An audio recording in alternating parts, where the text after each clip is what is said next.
Hello everyone, आप सबका स्वागत है आज के इस सेशन में। और आज हम पढ़ेंगे ह्यूमन रिप्रोडक्शन और रिप्रोडक्टिव हेल्थ से रिलेटेड थ्योरी। फिर इन चैप्टर से रिलेटेड हम बीपीपी और NEET previous year question discuss करेंगे। तो सबसे पहले हम शुरुआत करते हैं ह्यूमन रिप्रोडक्शन से। इस लेक्चर की शुरुआत करने से पहले मैं आपको एक इन्फॉर्मेशन देना चाहता हूं। जो the images, text and other materials used in the presentations are for education purposes only. We respect the intellectual property rights of the original creators and owners. If you are the owner and have any concerns or issues, please contact us at sathi@iitk.ac.in and we shall remove the same. तो पहले हम देखते हैं ये इस chapter की weightage कितनी है, इस चैप्टर से कितने क्वेश्चंस आते हैं। तो आप देख सकते हैं चैप्टर बहुत ही इंपॉर्टेंट है। इसकी वेटेज के बारे में बात करें तो 3% है इसकी वेटेज।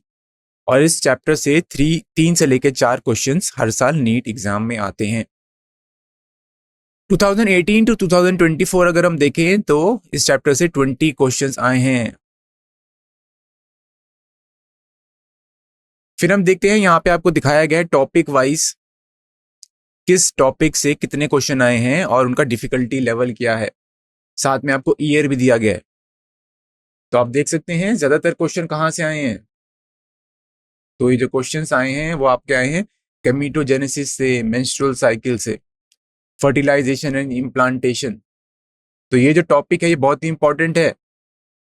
ठीक है, 2018, 2019 में भी इन टॉपिक से क्वेश्चन आए हैं, 2020 में भी इन टॉपिक से क्वेश्चन आए हैं, 2022 में भी इन टॉपिक से क्वेश्चन आए हैं। देन अगेन आप देख सकते हैं gametogenesis 2023, 2024 means every year question is coming from this topic. Then आप देख सकते हैं जो ह्यूमन रिप्रोडक्टिव सिस्टम है इसमें मेल और फीमेल रिप्रोडक्टिव सिस्टम के बारे में बात करते हैं, उससे भी क्वेश्चन आए हैं। मेंस्ट्रुअल साइकिल बहुत ही इंपॉर्टेंट है। देन पार्चुरेशन एंड लैक्टेशन से भी क्वेश्चन आया हुआ है। तो हर एक टॉपिक आपको पढ़ना है, हर एक टॉपिक से क्वेश्चन आया हुआ है। ठीक है, कॉन्सेप्ट यूज आप देख सकते हैं अगेन oogenesis, spermatogenesis जो कि गैमेटोजेनेसिस के अंदर आता है, इससे क्वेश्चन आए हुए हैं। ओके, स्पर्म के स्ट्रक्चर पे भी क्वेश्चन आया हुआ है। पार्चुरेशन जो साइंटिफिक टर्म्स हैं इनकी डेफिनेशन आपको पता होनी चाहिए, जैसे कि पार्चुरेशन हो गया। ओके, अगेन oogenesis, spermatogenesis से क्वेश्चन आया हुआ है। देख सकते हैं 2024 में 5 क्वेश्चन आए हैं इस चैप्टर से।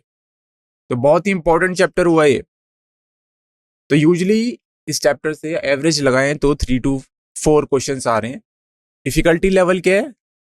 तो क्वेश्चन ज्यादातर एवरेज हैं। ठीक है, डिफिकल्ट क्वेश्चन भी आए हुए हैं, इजी क्वेश्चन तो सिर्फ 2018 में ही आया था। मेल रिप्रोडक्टिव सिस्टम के बारे में हम पहले बात करते हैं। ठीक है, तो सबसे पहले हम पढ़ेंगे ह्यूमन रिप्रोडक्टिव सिस्टम और with in this topic will talk about male and the female reproductive system. पहले हम मेल रिप्रोडक्टिव सिस्टम के बारे में बात करते हैं। मेल रिप्रोडक्टिव सिस्टम कहां पे लोकेटेड होता है? पेल्विस रीजन में लोकेटेड होता है। अब मेल रिप्रोडक्टिव सिस्टम के क्या क्या पार्ट्स होते हैं? इसमें होता है primary sex organ which is known as testis. So pair of testis is present, यानी कि 2 टेस्टिस प्रेजेंट होती हैं, आप टेस्टिस दे सकते हैं। A pair of testes is present. Testis is known as a primary sex organ because it is producing hormones. Okay, it is acting like a endocrine gland. Endocrine gland hormone produce करते हैं। Okay, testis में spermatogenesis भी हो रहा है, यानी कि formation of sperms हो रहा है। Then a pair of testis के अलावा क्या क्या है? Accessory ducts होते हैं, इनके बारे में हम पढ़ेंगे। Accessory glands होते हैं, इनके बारे में भी हम पढ़ेंगे। And external genitalia. So this is what is included in the male reproductive system. Testis is situated outside the abdominal cavity within a pouch called scrotum. तो testis कहाँ पे मौजूद होता है? Testis is present in the scrotum, जो कि एक pouch होता है। अब testis scrotum में क्यों प्रेजेंट होते हैं? क्योंकि स्क्रोटम में जो नॉर्मल बॉडी टेम्परेचर है 37 डिग्री सेल्सियस, उससे 2 से 2.5 डिग्री सेल्सियस टेम्परेचर कम होता है स्क्रोटम में। और this lower temperature favours the spermatogenesis, यानी कि sperm formation. That's why testis are present in the scrotum. तो आप देख सकते हैं इस फिगर में, this is diagrammatical sectional view of male pelvis showing the male reproductive system. देख सकते हैं there is a pair of testis which is present in the scrotum. Then you can see यहाँ पे वास डिफरेंस है which is a accessory duct. You have ejaculatory duct here. Okay. Then you have this prostrate bulbourethral gland. These are the accessory glands. Penis. Penis is a copulatory organ. It helps in the insemination process. Urethra, जिसके through urine बाहर निकलता है। तो जो mails होते हैं उसमें आपको ध्यान में रखना है स्पर्म्स और जो यूरिन है उसका एक कॉमन पैसेज होता है। Then we'll talk about glans penis also. This is the foreskin. Glans penis क्या है? Tip of the penis. Then male reproductive system के साथ आपको यहाँ पे excretory system भी दिखाया गया। urinary bladder है, rectum है, यहाँ पे excretory product is stored. Then anus के through excretory product बाहर निकल जाता है। Seminal vesicles भी आपको यहाँ पे दिखाया गया है। ओके, तो हम एसेसरी डक्ट्स के बारे में बात करेंगे, टेस्टिस जो कि प्राइमरी सेक्स ऑर्गन, इसके बारे में बात करेंगे, ग्लैंड्स के बारे में बात करेंगे, एक्सटर्नल जेनिटेलिया के बारे में बात करेंगे और इन सब के रोल के बारे में भी बात करेंगे।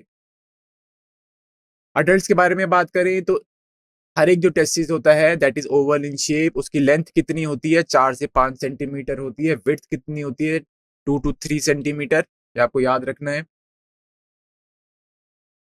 Testis is covered by a dense covering. Testis के ऊपर एक कवरिंग होती है, ठीक है, जिसको ट्यूनिका एल्बुजिनिया बोलते हैं। ये आपको याद रखना है।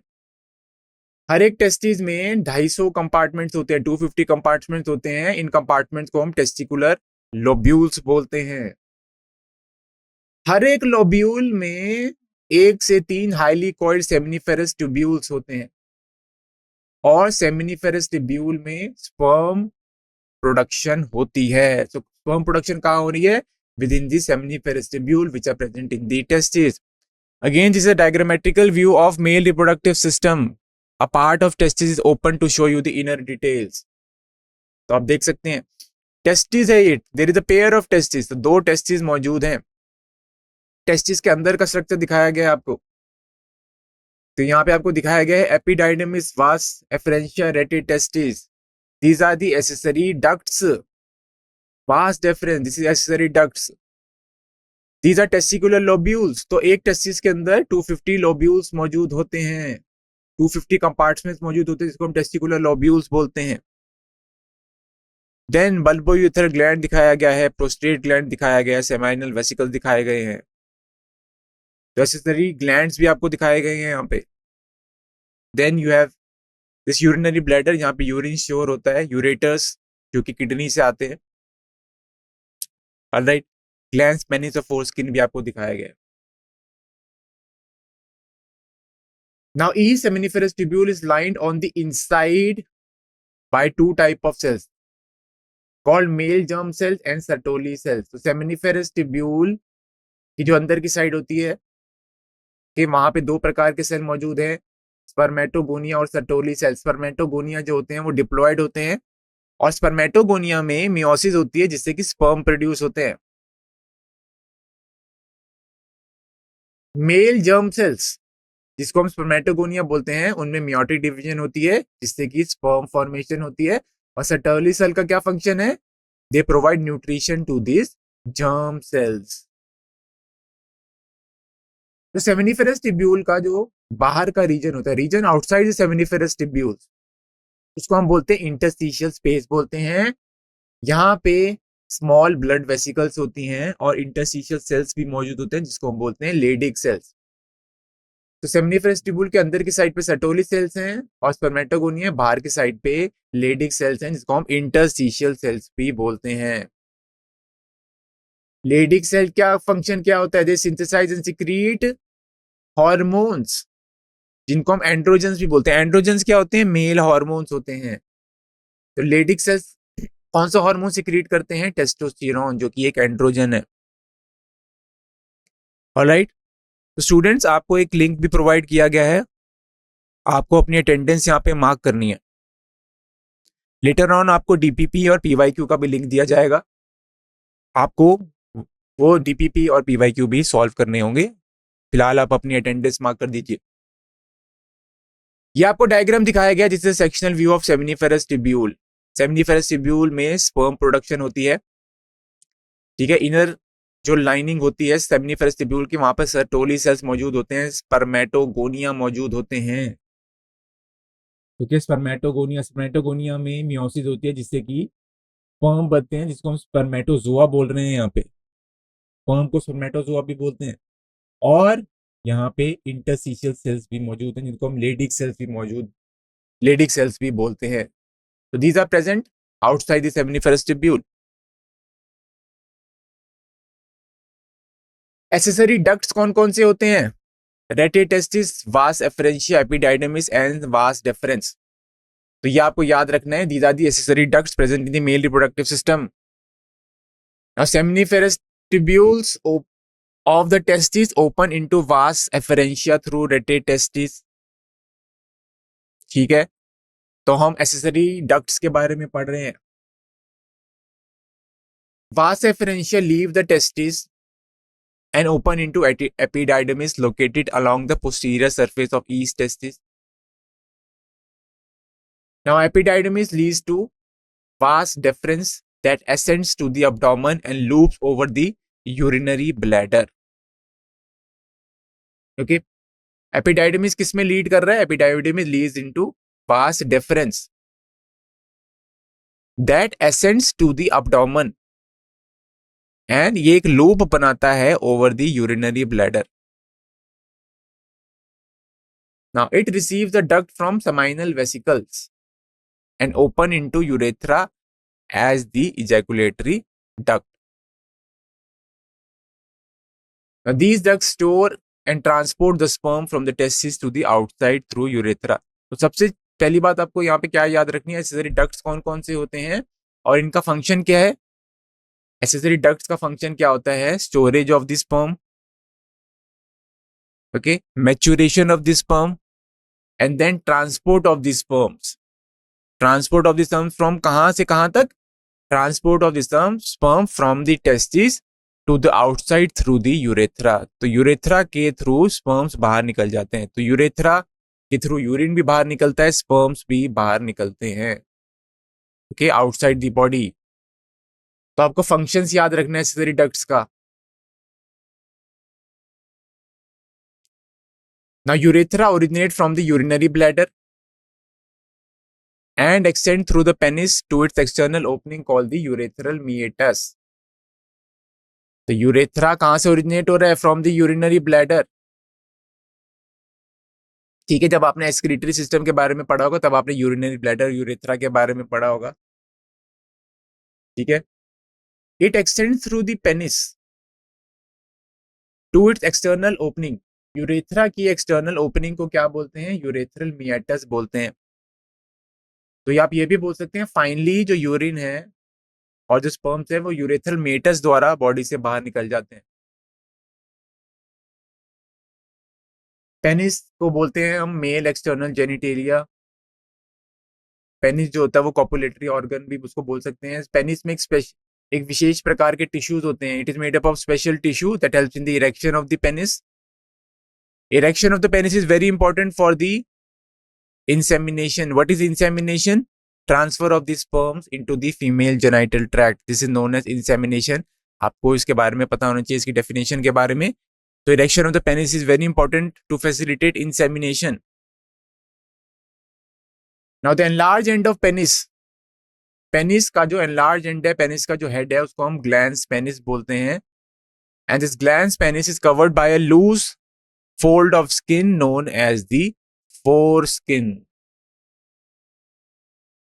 मेल एक्सेसरी ग्लैंड्स जो होते हैं, मेल एक्सेसरी ग्लैंड्स के बारे में बात करते हैं। It consist of a paired seminal vesicle, a prostate gland and a paired bulbourethral gland. तो ये हो गए एक्सेसरी ग्लैंड्स।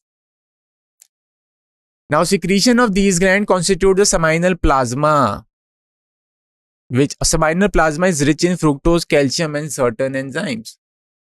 तो जो एक्सेसरी ग्लैंड्स का फंक्शन क्या हो गया, they constitute the seminal plasma, seminal plasma के अंदर स्पर्म्स प्रेजेंट होते हैं, और you can also say seminal plasma is a major component of the semen in which sperms are present.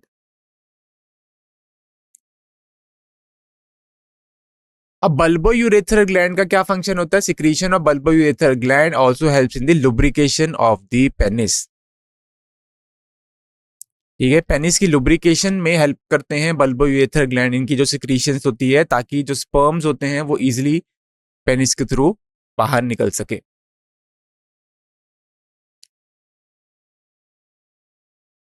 अब हम फीमेल रिप्रोडक्टिव सिस्टम के बारे में बात करते हैं। Female reproductive system consist of a pair of ovaries. So ovaries क्या होते हैं यहाँ पे, primary sex organ. Primary sex organ in females are ovaries. Pair of ovaries होती है, यानी कि दो ओवरीज होती हैं। अब ओवरीज को प्राइमरी सेक्स ऑर्गन क्यों बोलते हैं, क्योंकि ovaries secrete the enzyme, they release the enzyme oestrogen and progesterone, तो दे आर ओवेरियन एंजाइम्स। इसके अलावा ओवरीज में oogenesis होता है, यानी कि एग फॉर्मेशन। ओवरीज के अलावा क्या होता है, a pair of oviducts. Oviducts को हम फेलोपियन ट्यूब भी बोलते हैं। Then uterus is present, uterus जिसको हम वूम बोलते हैं। Cervix is present, vagina is present, and along with this external genitalia is present, and the female reproductive system is also located in the pelvic region like the male reproductive system.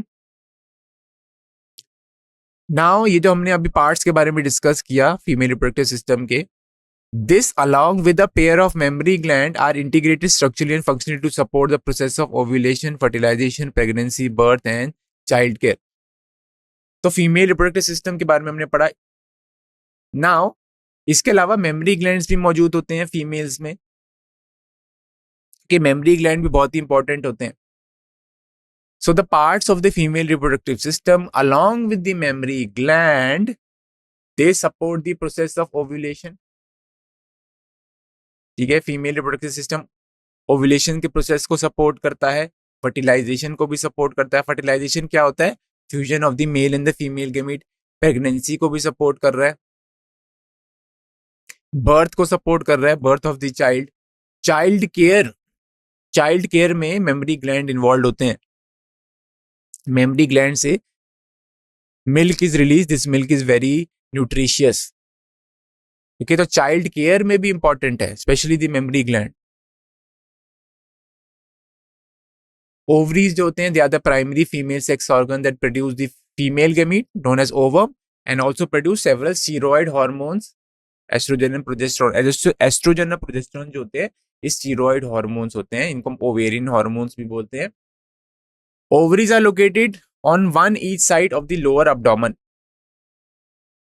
ठीक है, आपको याद रखना है ovaries की location क्या है, one, क्योंकि पेयर ऑफ ओवरीज होता है, one on each side of lower abdomen.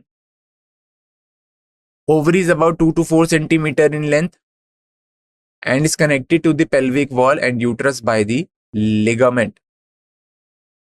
So ovaries, they are connected to the pelvic wall as well as to the uterus by the ligaments. तो आप इस image में देख सकते हैं, this is diagrammatical section view of female pelvis showing reproductive system. तो आपको कौन कौन से यहाँ पे पार्ट्स दिख रहे हैं, you can see here the vaginal, okay, orifice, then labium majora, labium minora, इन सब के बारे में हम पढ़ेंगे। Clitoris you can see, then you can see here the urethra.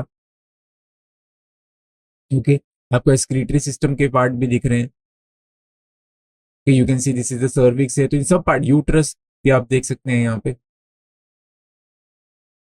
तो आपको इस सारे पार्ट्स को याद रखना है, इन सब पार्ट्स के बारे में अभी हम पढ़ेंगे।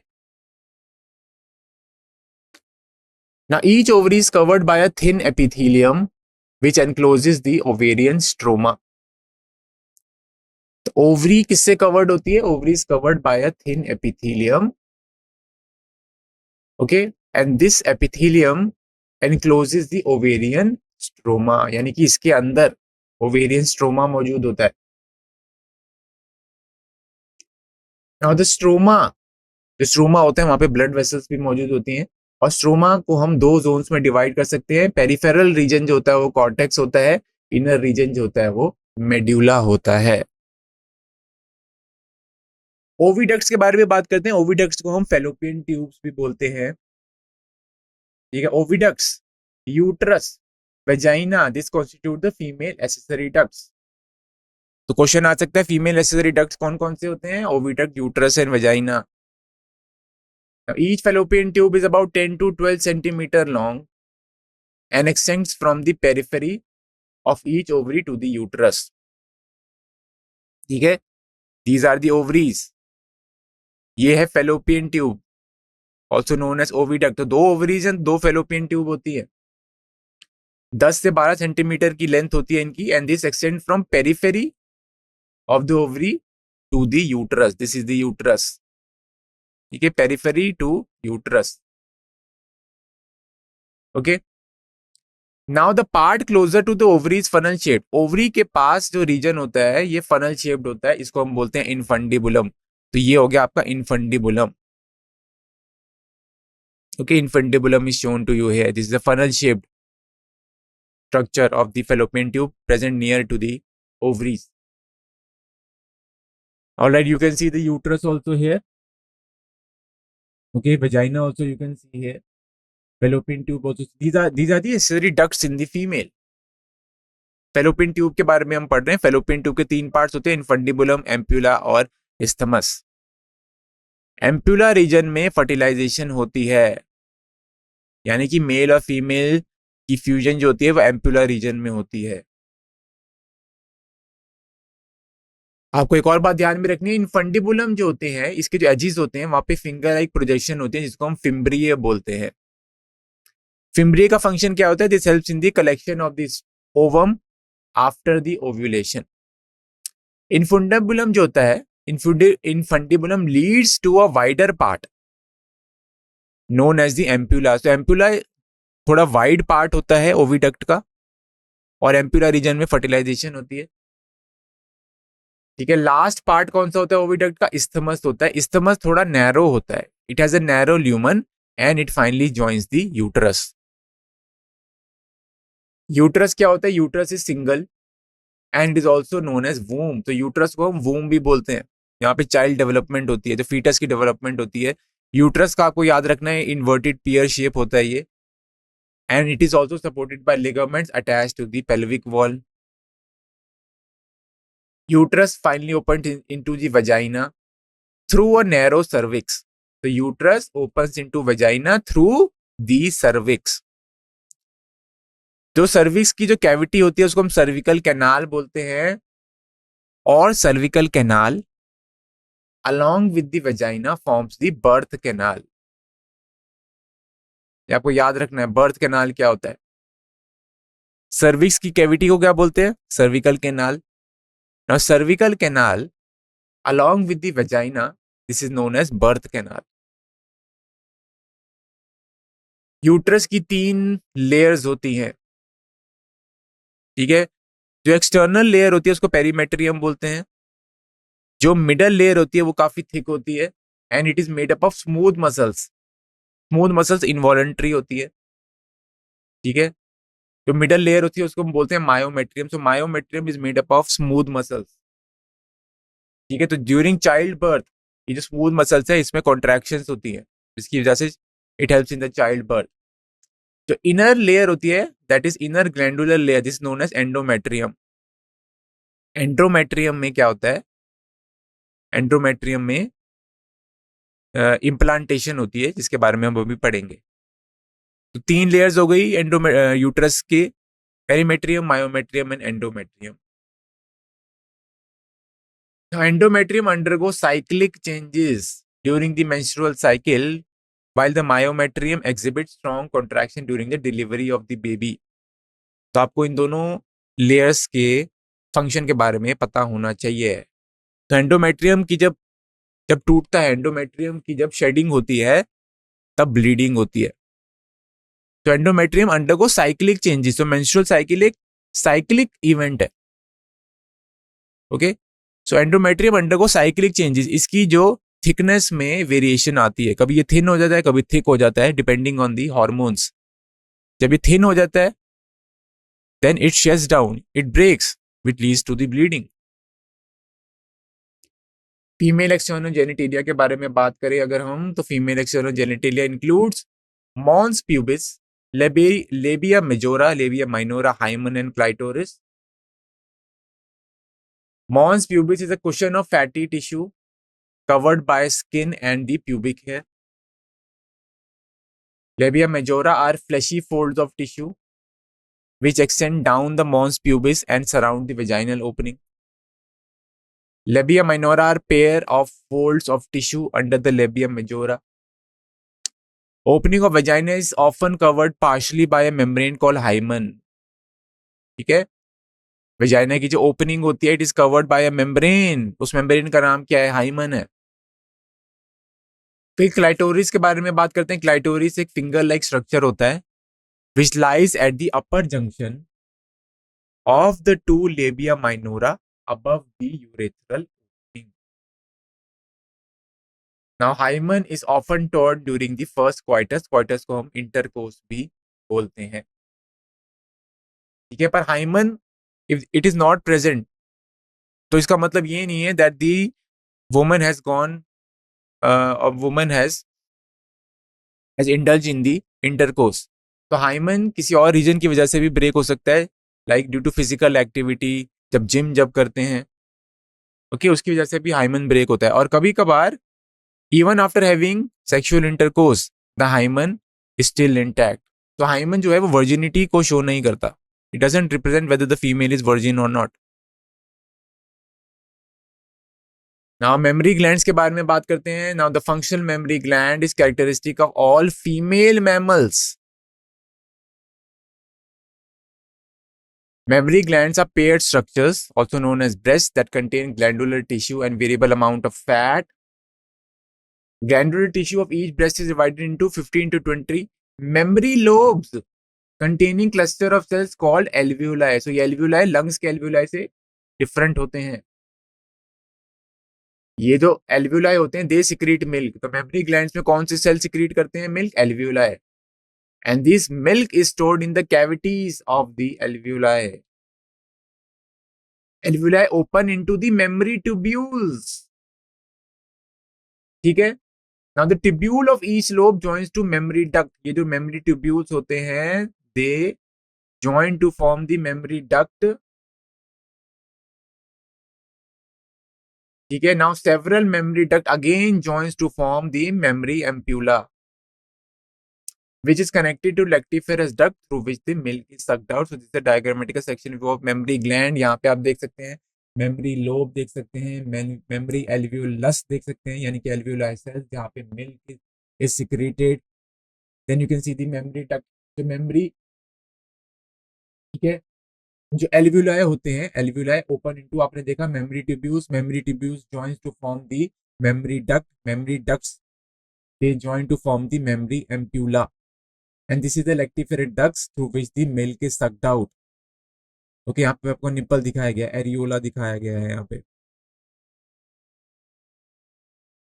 अब हम बात करते हैं गैमीटोजेनेसिस की। गैमीटोजेनेसिस का मतलब क्या होता है, गैमीट फॉर्मेशन। तो इसके बारे में इसमें हम स्पर्मेटोजेनेसिस और oogenesis के बारे में पढ़ेंगे।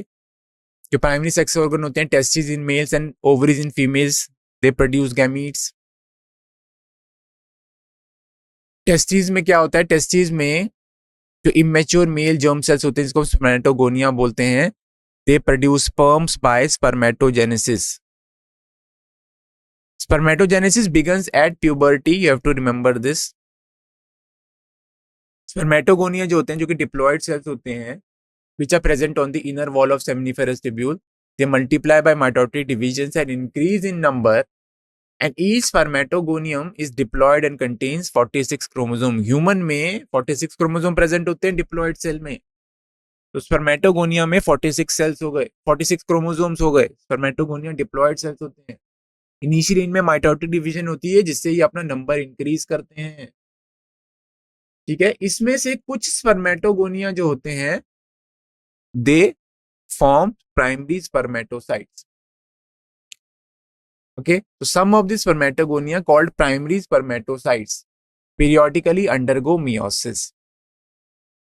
तो कुछ ऐसे सेल्स होते हैं स्पर्मेटोगोनिया के जिसको हम प्राइमरी स्पर्मेटोसाइट्स बोलते हैं. प्राइमरी स्पर्मेटोसाइट्स भी क्या हो गए, डिप्लॉयड हो गए. प्राइमरी स्पर्मेटोसाइट्स में मियोसिस होती है. Primary spermatocyte they complete the first meiotic division. तो मियोसिस के दो फेजेस होते हैं, मियोसिस 1 और मियोसिस 2. मियोसिस 1 को हम रिडक्शनल डिवीजन बोलते हैं. तो प्राइमरी स्पर्मेटोसाइट में मियोसिस 1 के बाद दो इक्वल हैप्लॉइड सेल्स बनते हैं, क्योंकि meiosis 1 is also known as reductional division. तो डिप्लॉयड सेल से हैप्लॉइड सेल बनेगा. इस हैप्लॉइड सेल को हम बोलते हैं सेकेंडरी स्पर्मेटोसाइट. तो we can say from primary spermatocyte we get to secondary spermatocytes. These secondary spermatocytes will be haploid, means they will contain 23 chromosomes because they are produced by meiosis. meiosis 1 के बाद दो sales बनते हैं, ठीक है. meiosis 2 के बाद 4 sales बनते हैं, पर meiosis 2 is same as mitosis. Secondary spermatocyte बन गए जो कि हैप्लॉइड है, उनमें सेकेंड मियोटिक डिवीजन होती है, यानी कि meiosis 2 होता है, जिससे कि 4 हैप्लॉइड स्पर्मेटिड्स बनते हैं, ठीक है. तो सेकेंडरी स्पर्मेटोसाइट से क्या बन गए, उससे बन गए स्पर्मेटिड्स. या तो हम ये भी बोल सकते हैं प्राइमरी स्पर्मेटोसाइट से एंड में 4 स्पर्मेटिड बने. तो इससे भी क्वेश्चन आता है आपको कि प्राइमरी स्पर्मेटोसाइट से कितने स्पर्मेटिड्स बनेंगे. Now spermatids are transformed into spermatozoa which are also known as sperm by the process called spermiogenesis. आपको ये जो टर्म है याद रखनी है, what is spermiogenesis. Spermiogenesis is a transformation of spermatid into the spermatozoa. Now after spermiogenesis, sperm head becomes embedded in the Sertoli cells, क्योंकि sperm cells take nutrition from the Sertoli cells and then they are finally released into the seminiferous tubule by the process called spermiation. तो ये term भी आपको याद रखनी है, what is spermiation. The release of the spermatozoa from the seminiferous tubule, this is known as spermiation. तो आपको diagrammatical sectional view दिखाया गया है सेमनीफेरस ट्यूब्यूल का. यहाँ पे स्पर्मेटोजोआ है, ठीक है. Spermatozoa which are diploid. Spermatozoa के कुछ सेल्स जो होते हैं उनको हम प्राइमरी स्पर्मेटोसाइट्स बोलते हैं. इन प्राइमरी स्पर्मेटोसाइट्स में मियोसिस होती है. प्राइमरी स्पर्मेटोसाइट क्या हो गए, डिप्लॉयड हो गए. इनमें मियोसिस होगी जिससे कि सेकेंडरी स्पर्मेटोसाइट बनेंगे जो कि हैप्लॉयड होते हैं. सेकेंडरी स्पर्मेटोसाइट से स्पर्मेटिड बनेंगे जो कि हैप्लॉयड होते हैं.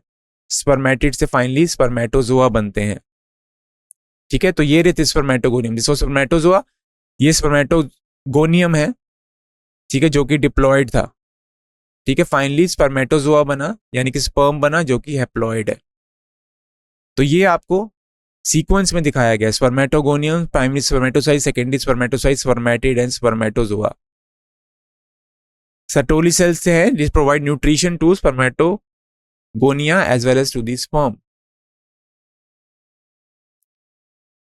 Spermatogenesis start at the age of puberty. आपको याद रखना है, due to significant increase in secretion of gonadotropin releasing hormone.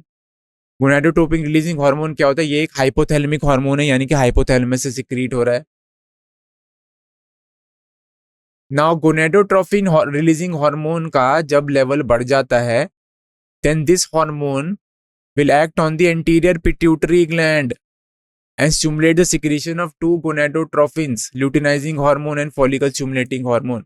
तो gonadotropin releasing hormone जो होता है, जो कि hypothalamus से रिलीज हो रहा है, this will act on the anterior pituitary gland and anterior pituitary gland will start secreting luteinizing hormone and follicle stimulating hormone, and these two are known as the gonadotropins. Luteinizing hormone Leydig cells पे act करता है and stimulate the Leydig cells for the secretion of the androgens, यानी कि testosterone. Androgens in turn stimulate the process of spermatogenesis. तो testosterone बहुत important है spermatogenesis के लिए. Follicle stimulating hormone क्या करता है, ये Sertoli cells पे एक्ट करता है, stimulate secretion of some factors which help in the process of spermiogenesis. Sperm के स्ट्रक्चर के बारे में बात करें तो ये भी बहुत ही इंपॉर्टेंट है। Sperm consist of a head, neck, a middle piece and a tail. Plasma membrane surrounds the whole body of the sperm. Sperm के हेड के बारे में बात करें तो it contains an elongated haploid nucleus. Sperm का जो हेड होता है उसके अंदर न्यूक्लियस मौजूद होता है। न्यूक्लियस में जेनेटिक मटेरियल होता है। सो nucleus consist of the chromosomal material और द जेनेटिक मटेरियल। एंटीरियर जो पोर्शन होता है हेड का, वहां पे एक्रोसोम मौजूद होता है, which is a cap like structure. Acrosome secrete enzymes which helps in the penetration of the egg. Acrosome में एंजाइम्स होते हैं which helps in the fertilization of the ovum. Middle piece के बारे में बात करें, middle piece possesses numerous mitochondria. तो sperm आपको पता है वो स्विम कर सकता है क्योंकि उसके पास टेल होती है। तो with the help of the tail the sperm can swim, और इसको स्विम करना पड़ता है क्योंकि फीमेल गैमीट जो है वो नॉन मोटाइल है। It has to reach the female gamete for fertilization. तो ये स्विमिंग के लिए एनर्जी की रिक्वायरमेंट होती है। ये एनर्जी की रिक्वायरमेंट कहाँ से पूरी हो रही है? Bye mitochondria. Mitochondria is the energy source for swimming. Mitochondria helps in the production of ATP. Okay, this energy is used for swimming. Human male ejaculate 200 to 300 million sperms during a coitus, of which for normal fertility at least 60% of the sperms must have normal shape and size, and at least 40% of them must show vigorous motility. तो 200 से 300 million sperms are released during a single coitus, और fertilization के लिए 60% of the sperm जो होते हैं उनका normal shape and size होना चाहिए। 40% जो होते हैं they should show vigorous motility. This is the structure of the sperm shown to you. Sperm released from the seminiferous tubule are transported by the accessory ducts. Now, secretion of epididymis, vas deferens, seminal vesicles, and prostate are essential for maturation and motility of the sperms. Seminal plasma along with the sperms constitute the semen. तो हमने पढ़ा था seminal plasma is the major constituent of the semen, and semen consists of the sperms. Now, जो male accessory ducts होते हैं, जो male accessory glands होते हैं, they are maintained by the testicular hormones, okay, which are the testosterone. अब हम oogenesis के बारे में बात करेंगे ना। Process of formation of mature female gamete is called oogenesis, which is quite different from the spermatogenesis. ये हमने spermatogenesis पढ़ा यहाँ पे आपको क्रोमोसोम नंबर पर सेल दिखाया गया है। प्यूबर्टी पे स्टार्ट होता है स्पर्मेटोजेनेसिस। तो स्पर्मेटोगोनिया जो कि डिप्लॉयड होते हैं, यानी कि 46 क्रोमोसोम हो गए। पहले इसमें माइटोसिस होगी जिससे अपना नंबर इंक्रीज करेंगे, और कुछ सेल डिफरेंशिएट हो जाते हैं जिसको हम बोलते हैं प्राइमरी स्पर्मेटोसाइट्स, जो कि डिप्लॉयड होते हैं। प्राइमरी स्पर्मेटोसाइट में मियोसिस 1 होती है जिसे सेकेंडरी स्पर्मेटोसाइट बोलते हैं। सेकेंडरी स्पर्मेटोसाइट हो गए हैप्लॉयड। सेकेंडरी स्पर्मेटोसाइट में मियोसिस 2 होगी जिससे कि 4 स्पर्मेटिड्स बनेंगे। Spermatids then they are differentiated, उसमें डिफरेंशिएशन है जिससे कि स्पर्मेटोजोआ यानी कि स्पर्म बनते हैं। तो स्पर्मेटोजोआ हैप्लॉइड हुआ, स्पर्मेटिड भी हैप्लॉइड हुए, और सेकेंडरी स्पर्मेटोसाइट्स भी हैप्लॉइड हुए। तो ये सब आपको ध्यान में रखना है। oogenesis के बारे में बात करें तो oogenesis initiated during the embryonic development. This is very important point. oogenesis is initiated during the embryonic developmental stage when a couple of million gamete mother cell known as oogonia, तो mail के case में हम सोमेटोगोनिया के बोलते हैं, female के case में oogonia बोलते हैं। तो these oogonia formed within each fetal ovary and no more oogonia are formed and added after the birth. तो जितने भी oogonia होते हैं वो एम्ब्रियो स्टेज में ही बन जाते हैं, and no more oogonia formed after the birth. Now these cells start division and enter into the prophase 1 of meiotic division and gets temporarily arrested at this stage called the primary oocyte. So this is also very important. तो oogonia में division होती है and they will enter into the prophase 1 of meiosis. तो meiosis 1 is divided into prophase 1, metaphase 1, anaphase 1 and telophase 1. तो prophase 1 में वो enter करते हैं और prophase 1 में वो अरेस्ट हो जाते हैं और इनको हम बोलते हैं primary oocytes. Now each primary oocytes gets surrounded by a layer of granulosa cells. ठीक है, प्राइमरी oocyte के around single layer of granulosa cells होती है. ठीक है, तब हम इसको बोलते हैं primary follicle. So a primary oocyte surrounded by a single layer of granulosa cells, this is known as primary follicle. अब हम फॉलिकल डेवलपमेंट के बारे में बात कर रहे हैं.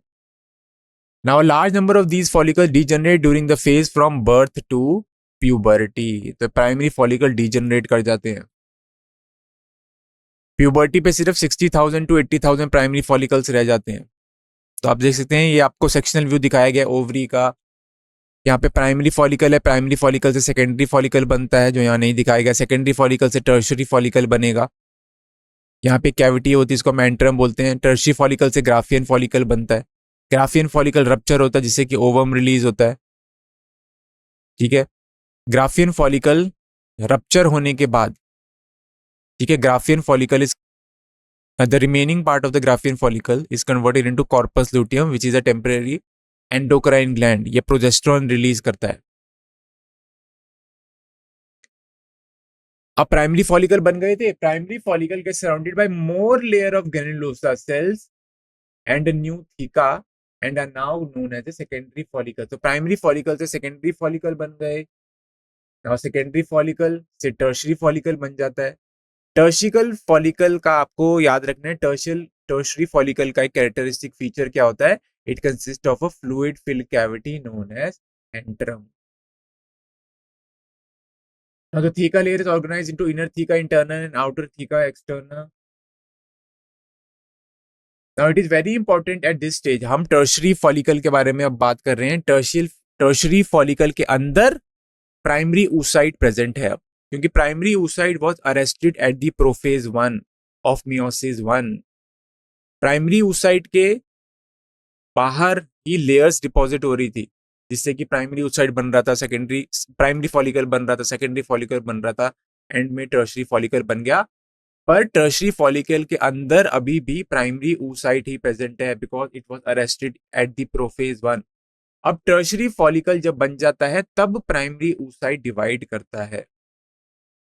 So it is important at this stage that the primary oocyte within the tertiary follicle grows in size and completes its first meiotic division. ये बहुत ही इंपॉर्टेंट लाइन है. तो आपको पूछ सकते हैं प्राइमरी oocyte कब अपनी डिवीजन कंप्लीट करता है? वो डिवीजन कंप्लीट करता है जब टर्शरी फॉलिकल बन जाता है. When it is present within the tertiary follicle then it completes its first meiotic division. ये जो डिवीजन होती है अनइक्वल डिवीजन होती है, जिसकी वजह से एक लार्ज हेप्लॉइड सेकेंडरी oocyte बनता है और एक टाइनी फर्स्ट पोलर बॉडी बनता है. तो अनइक्वल डिवीजन होती है जिससे कि लार्ज हेप्लॉइड सेकेंडरी oocyte बन रहा है. हेप्लॉइड्स बनेगा क्योंकि meiosis 1 के बाद हेप्लॉइड सेल्स बनते हैं. There is reduction in the number of chromosomes. Secondary oocyte large क्यों होता है? क्योंकि सारा साइटोप्लाज्म सेकेंडरी oocyte में आ जाता है, जो कि सेकेंडरी oocyte की डेवलपमेंट में मदद करता है.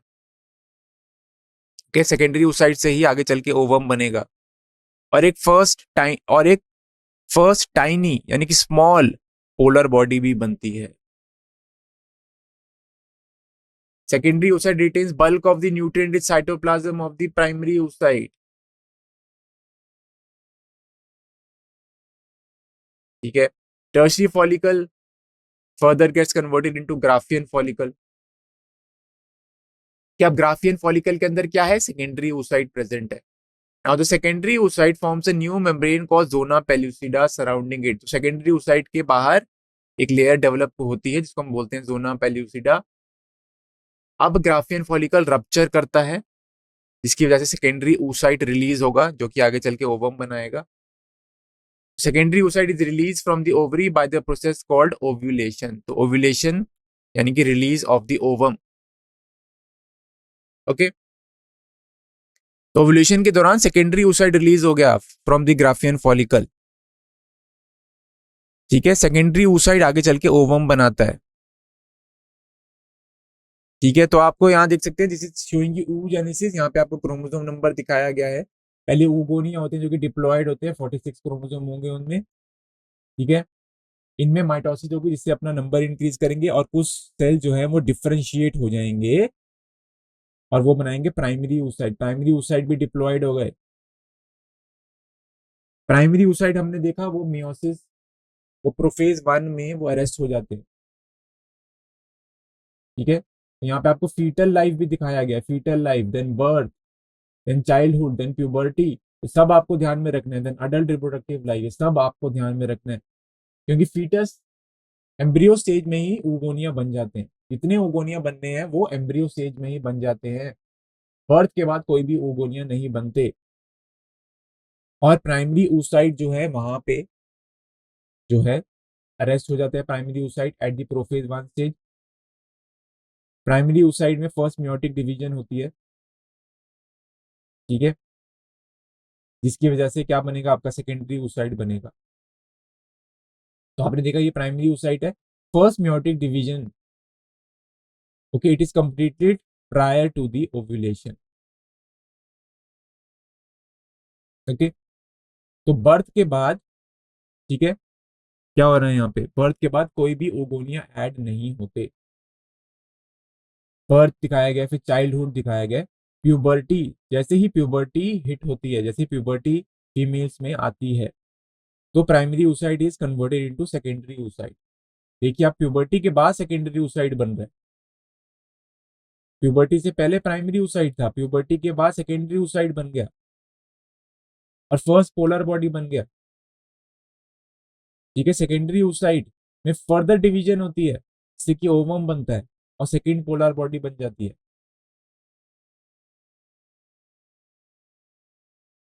ओके, अब हम मेंस्ट्रुअल साइकिल के बारे में बात करते हैं। तो reproductive cycle in the female primates, for example monkeys, apes and human beings, this is known as menstrual cycle. First menstrual cycle begins at puberty and is known as menarche. ये आपको term याद रखनी है। Menstrual cycle females में 28 to 29 days के लिए होता है। इसकी डेफिनेशन क्या होती है, cycle of event starting from one menstruation till the next one, this is known as menstrual cycle.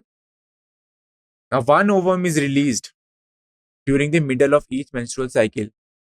तो मेंस्ट्रुअल साइकिल में एक एग रिलीज होता है during the middle of the menstrual cycle, यानी कि अराउंड 14 डे पे। मेंस्ट्रुअल साइकिल के बारे में बात करते हैं। पहली होती है मेंस्ट्रुअल फेज, जिसको ब्लीडिंग फेज भी बोलते हैं। This occurs due to the shedding of the endometrium, it last for 3 to 5 days.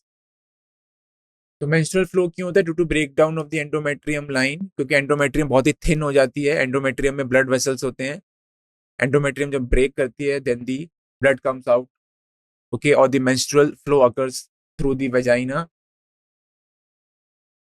Menstruation क्यों होता है, when the release ovum is not fertilised. Lack of menstruation may be indicative of pregnancy. However, there can be another reasons for the delay of the menstrual cycle, like stress and poor health also. Menstrual cycle के बाद होता है follicular phase, होता है जहां पे follicles की development होती है, यानी कि प्राइमरी फॉलिकल से सेकेंडरी फॉलिकल से टर्शियरी फॉलिकल बनेगा, टर्शियरी फॉलिकल से फाइनली बनेगा Graafian follicle. And there is a regeneration of the endometrium also. Now, these changes in the ovary and the uterus are induced by changes in the level of pituitary and the ovarian hormones. तो ये जो changes आ रहे हैं, ठीक है, ovary में, यानी कि जो फॉलिकल की डेवलपमेंट हो रही है और जो एंडोमेट्रियम की थिकनेस दोबारा बढ़ रही है, ठीक है, that is due to changes in the pituitary hormones as well as the ovarian hormones. Pituitary hormones क्या है, एलएच और एफएसएच। ओवेरियन हार्मोन है एस्ट्रोजन एंड प्रोजेस्टेरोन। जो गोनाडोट्रोपिन्स होते हैं एलएच और FSH, they increase gradually during the follicular phase. तो ये फॉलिकल्स की डेवलपमेंट में मदद करते हैं। तो they stimulate the follicular development as well as secretion of oestrogens by the growing follicle. ये जो फॉलिकल्स हैं ये डेवलप कर रहे हैं और जो फॉलिकल्स हैं ये एस्ट्रोजन भी रिलीज करते हैं। नाउ एलएच और FSH both attain a peak level in middle of the cycle, that is about 14th day. ठीक है, एफएसएच और एलएच का दोनों, okay, they both attain peak level in the middle of the cycle about 14th day, जहां पे ovulation होती है। तो LH का यहाँ पे बहुत ही इंपॉर्टेंट रोल है। LH सर्ज बोलते हैं। इस LH सर्ज की वजह से ग्राफियन फॉलिकल रप्चर होता है, जिसकी वजह से एग रिलीज होता है। Now, rapid secretion of LH during its maximum level during the mid cycle called LH surge induces rupture of the Graafian follicle and thereby the release of the ovum, and this is known as ovulation. तो follicular phase के बाद क्या आ गई? ovulatory phase आ गया। यहाँ पे LH surge के बारे में आपको जरूर लिखना है। Now ovulatory phase हो गई, this is followed by the luteal phase now, during which the remaining parts of the Graafian follicle transform into the corpus luteum. ठीक है, अब ल्यूटियल फेज आ गई ओव्यूलेटरी फेज के बाद। ल्यूटियल फेज में क्या होता है, जो ग्राफियन फॉलिकल रप्चर हो गया था, तो remaining part of the Graafian follicle transform into corpus luteum, तब इसको हम बोलते हैं लूटियल फेज बोलते हैं। कॉर्पस लूटियम जो होता है वो टेम्परेरी एंडोक्राइन ग्लैंड होता है, it secretes progesterone. Progesterone helps to maintain the thickness of the endometrium. तो एंडोमेट्रियम सबसे ज्यादा थिक कहां पे होगी? लूटियल फेज में होगी, क्योंकि लूटियल फेज में प्रोजेस्टेरॉन इज रिलीज्ड। इसकी वजह से मैक्सिमम थिकनेस एंडोमेट्रियम की लूटियल फेज में होती है, मिनिमम थिकनेस होती है in the menstrual phase. Corpus luteum secrete large amount of progesterone which is essential for maintaining the endometrium. Now endometrium की थिकनेस मेंटेन करना क्यों इंपॉर्टेंट होता है? Because it is necessary for the implantation process. Implantation of the fertilised ovum it takes place in the endometrium. तो menstruation cycle आपको यहाँ पे दिखाया गया है। आपको यहाँ पे 4 फेजेस दिखाए गए हैं, menstrual phase, follicular phase, luteal phase. Then follicular phase और लूटियल फेज के बीच में ये है ओव्यूलेटरी फेज, जहाँ पे ओव्यूलेशन हो रही है। Then the next cycle begins. यहाँ पे आपको यूट्राइन इवेंट्स के बारे में दिखाया गया, ओवेरियन हार्मोन लेवल्स के बारे में दिखाया, ओवेरियन इवेंट्स के बारे में दिखाया गया, और पिट्यूटरी हार्मोन लेवल्स के बारे में भी आपको दिखाया गया है। तो आपको देख सकते हैं एंडोमेट्रियम सबसे ज्यादा थिन है ड्यूरिंग द मेंस्ट्रुअल फेज। उसके बाद एंडोमेट्रियम इसकी थिकनेस बढ़ती है। फाइनली सबसे ज्यादा थिक होती है endometrium during the luteal phase, क्योंकि यहाँ पे प्रोजेस्टेरॉन का लेवल सबसे ज्यादा होता है। प्रोजेस्टेरॉन आप देख सकते हैं इसका लेवल बहुत ज्यादा है ड्यूरिंग दी लूटियल फेज, क्योंकि यहाँ पे कॉर्पस लूटियम प्रोजेस्टेरॉन सिक्रीट कर रहा है। Then you can see LH का लेवल बहुत ज्यादा है during the mid of the cycle. LH surge is very important for the ovulation. इसके अलावा FSH का लेवल भी काफी ज्यादा है। ओके, एस्ट्रोजन का लेवल भी बढ़ता रहता है, क्योंकि फॉलिकल्स यहाँ पे डेवलप हो रहे हैं, प्राइमरी फॉलिकल से सेकेंडरी फॉलिकल से टर्शियरी फॉलिकल। ये जो मैच्योर फॉलिकल है, this is nothing but this is the Graafian follicle. जो फॉलिकल से एस्ट्रोजन रिलीज कर रहे हैं, जिसकी वजह से धीरे धीरे एस्ट्रोजन का लेवल भी बढ़ता रहता है। LH का लेवल बहुत ज्यादा है यहाँ पे जस्ट बिफोर ओव्यूलेशन। FSH का लेवल भी मैक्सिमम है जस्ट बिफोर ओव्यूलेशन, तो इसके बारे में आपको ध्यान में रखना पड़ेगा।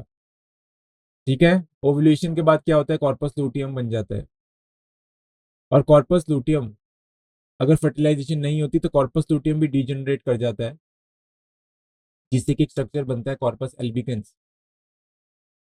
ठीक है, फिर क्या होता है? कॉर्पस लूटियम भी डीजनरेट कर जाता है, फिर नया साइकिल शुरू हो जाता है।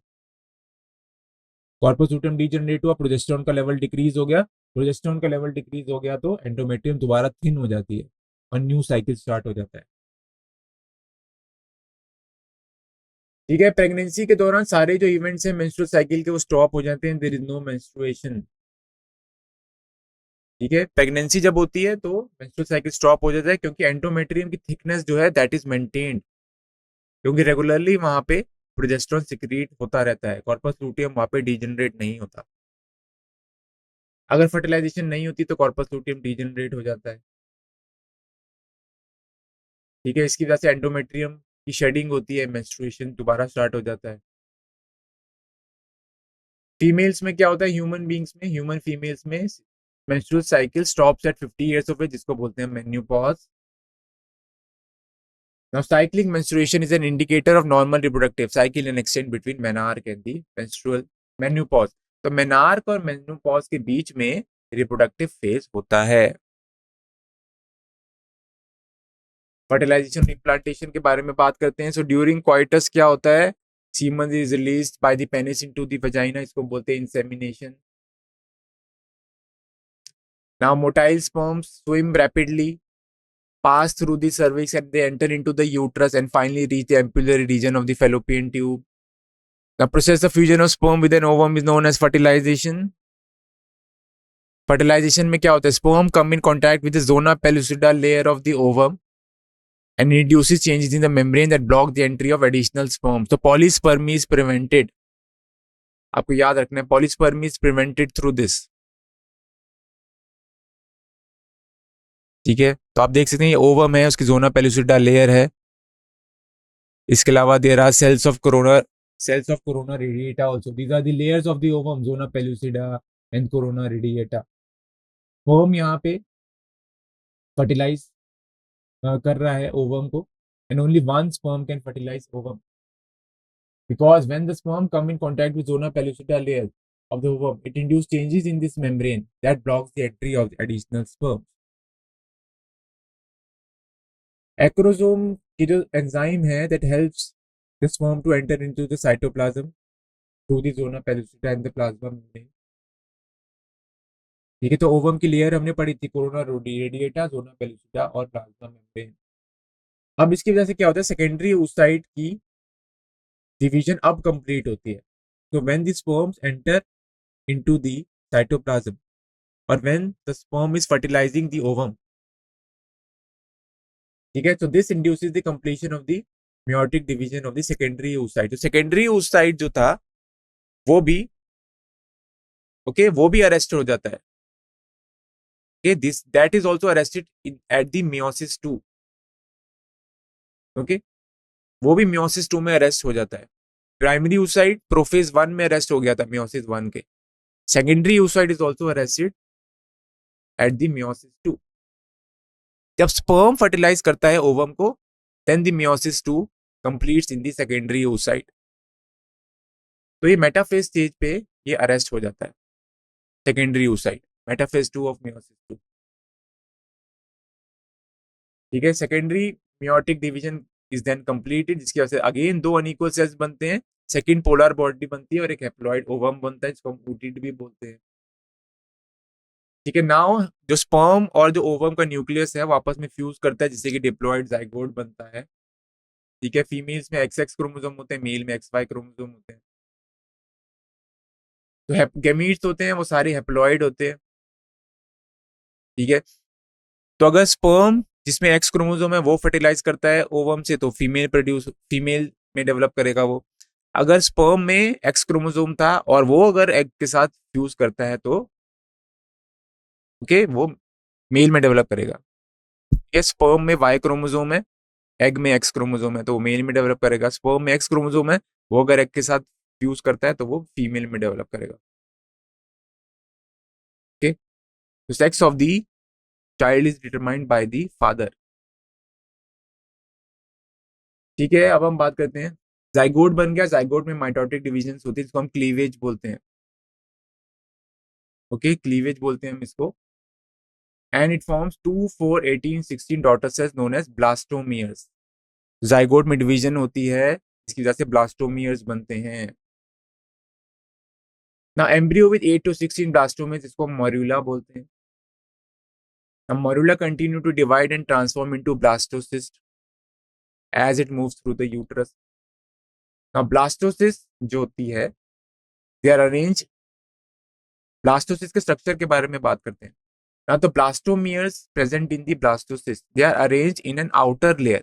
इस outer layer को हम बोलते हैं trophoblast, और एक inner group of cells होता है, which are attached to the trophoblast, is known as inner cell mass. Inner cell mass embryo में डेवलप करता है. यहाँ पे आउटर लेयर है, इसको हम ट्रोफोब्लास्ट बोलते हैं, और इनर सेल मास भी होता है जो कि एम्ब्रियो में डेवलप करेगा. Now trophoblast layer gets attached to the endometrium. तो ट्रोफोब्लास्ट का क्या फंक्शन है? It helps the blastocyst to attach to the endometrium, यानी कि इम्प्लांटेशन के प्रोसेस में ये मदद कर रहा है. Inner cell mass is differentiated into embryo.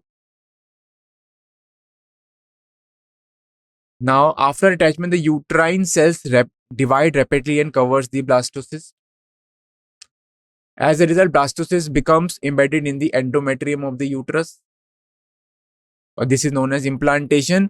या आप देख सकते हैं ये इम्प्लांटेशन का प्रोसेस दिखाया गया है आपको, स्टार्टिंग फ्रॉम दी, ये ओवम है, फर्टिलाइजेशन हुई, जाइगोट बन गया, 2 सेल स्टेज बनी, 4 सेल स्टेज बनी, मरुला बन गया, मरुला के बाद ब्लास्टोसिस्ट बना, ब्लास्टोसिस्ट यूट्रस, ये एंडोमेट्रियम में, ठीक है, इम्प्लांट हो रहा है।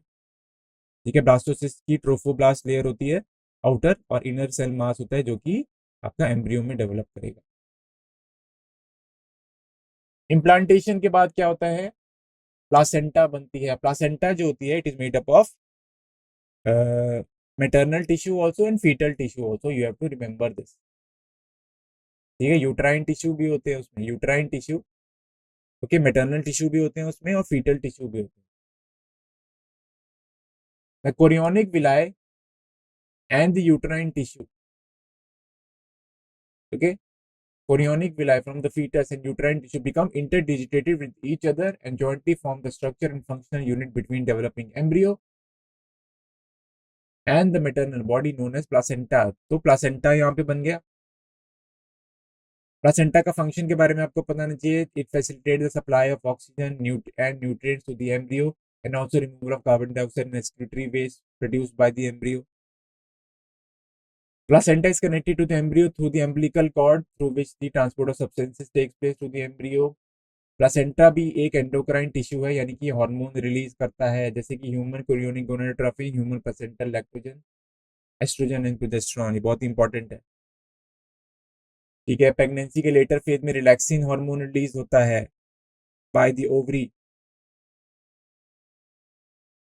Now HCG, HPL and relaxin are produced in women only during pregnancy. आपको याद रखें, HCG maintains corpus luteum and progesterone production is also taking place here। HPL promotes maternal metabolism and fetal growth। Relaxin softens the cervix and pelvic ligaments for delivery।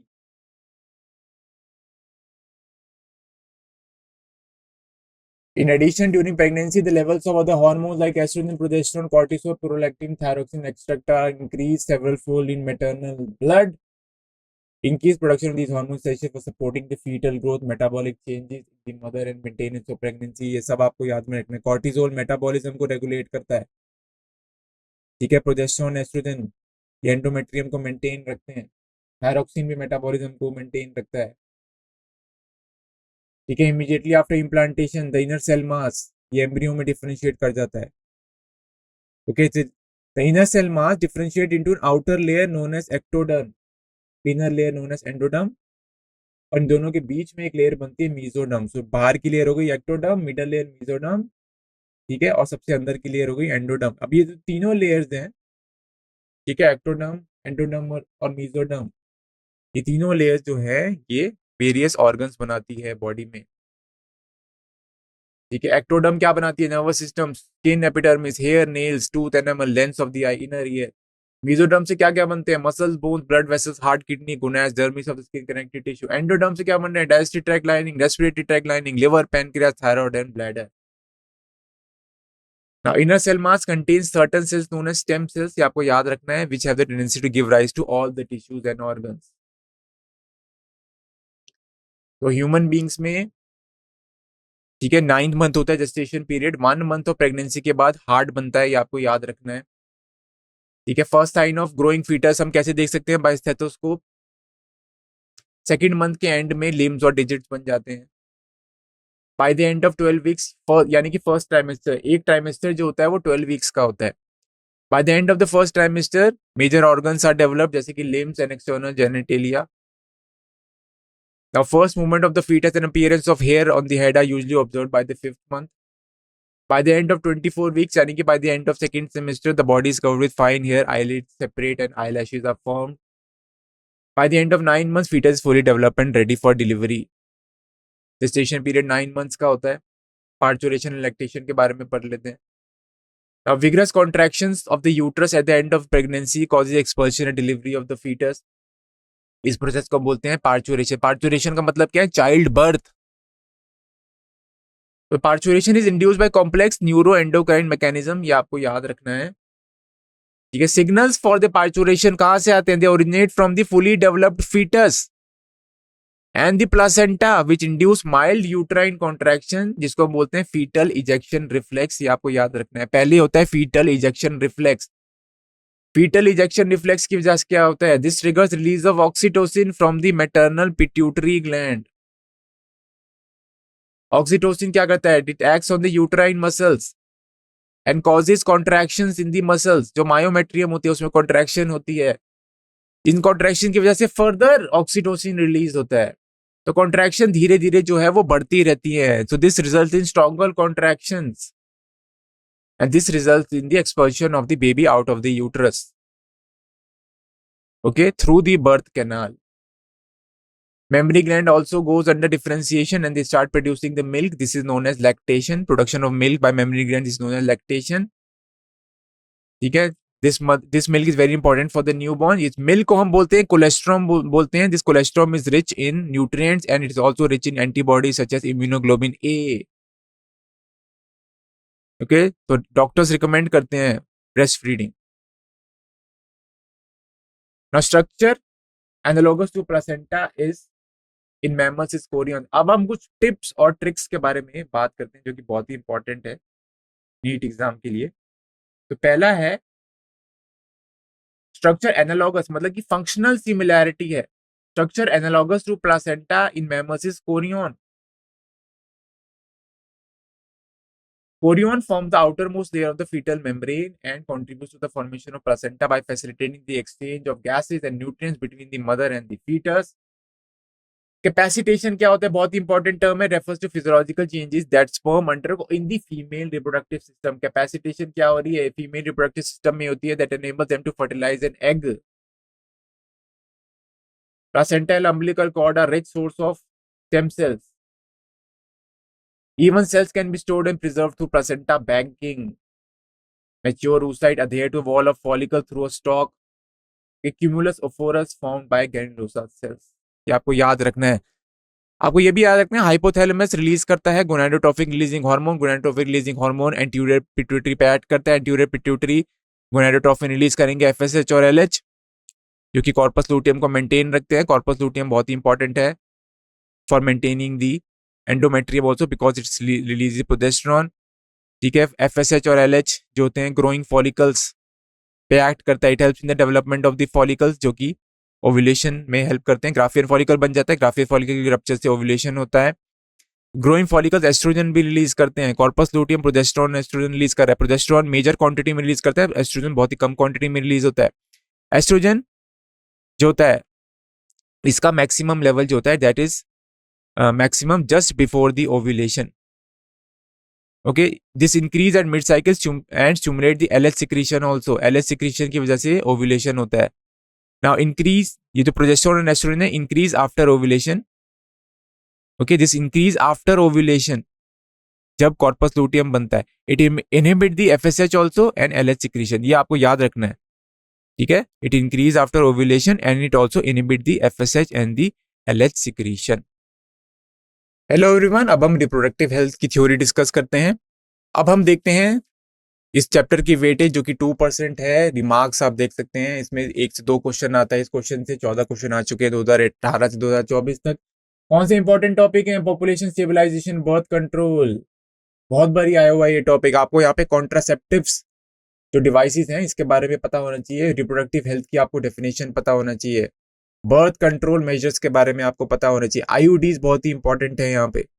Birth control methods बहुत important है. Sexually transmitted disease पे भी question आता है. Question क्या है आपके? Average या इजी टाइप है. रिप्रोडक्टिव हेल्थ का को सिंपली आप कैसे डिफाइन कर सकते हैं? Term reproductive health refers to healthy reproductive organs with normal functions. World Health Organization के द्वारा रिप्रोडक्टिव हेल्थ क्या है? It means total well-being in all aspects of reproduction, that is physical, emotional, behavior and social. तो reproductive health में आपका सारी चीजें आती हैं. Physical, emotional, behaviour and social, ये चारों एस्पेक्ट आते हैं.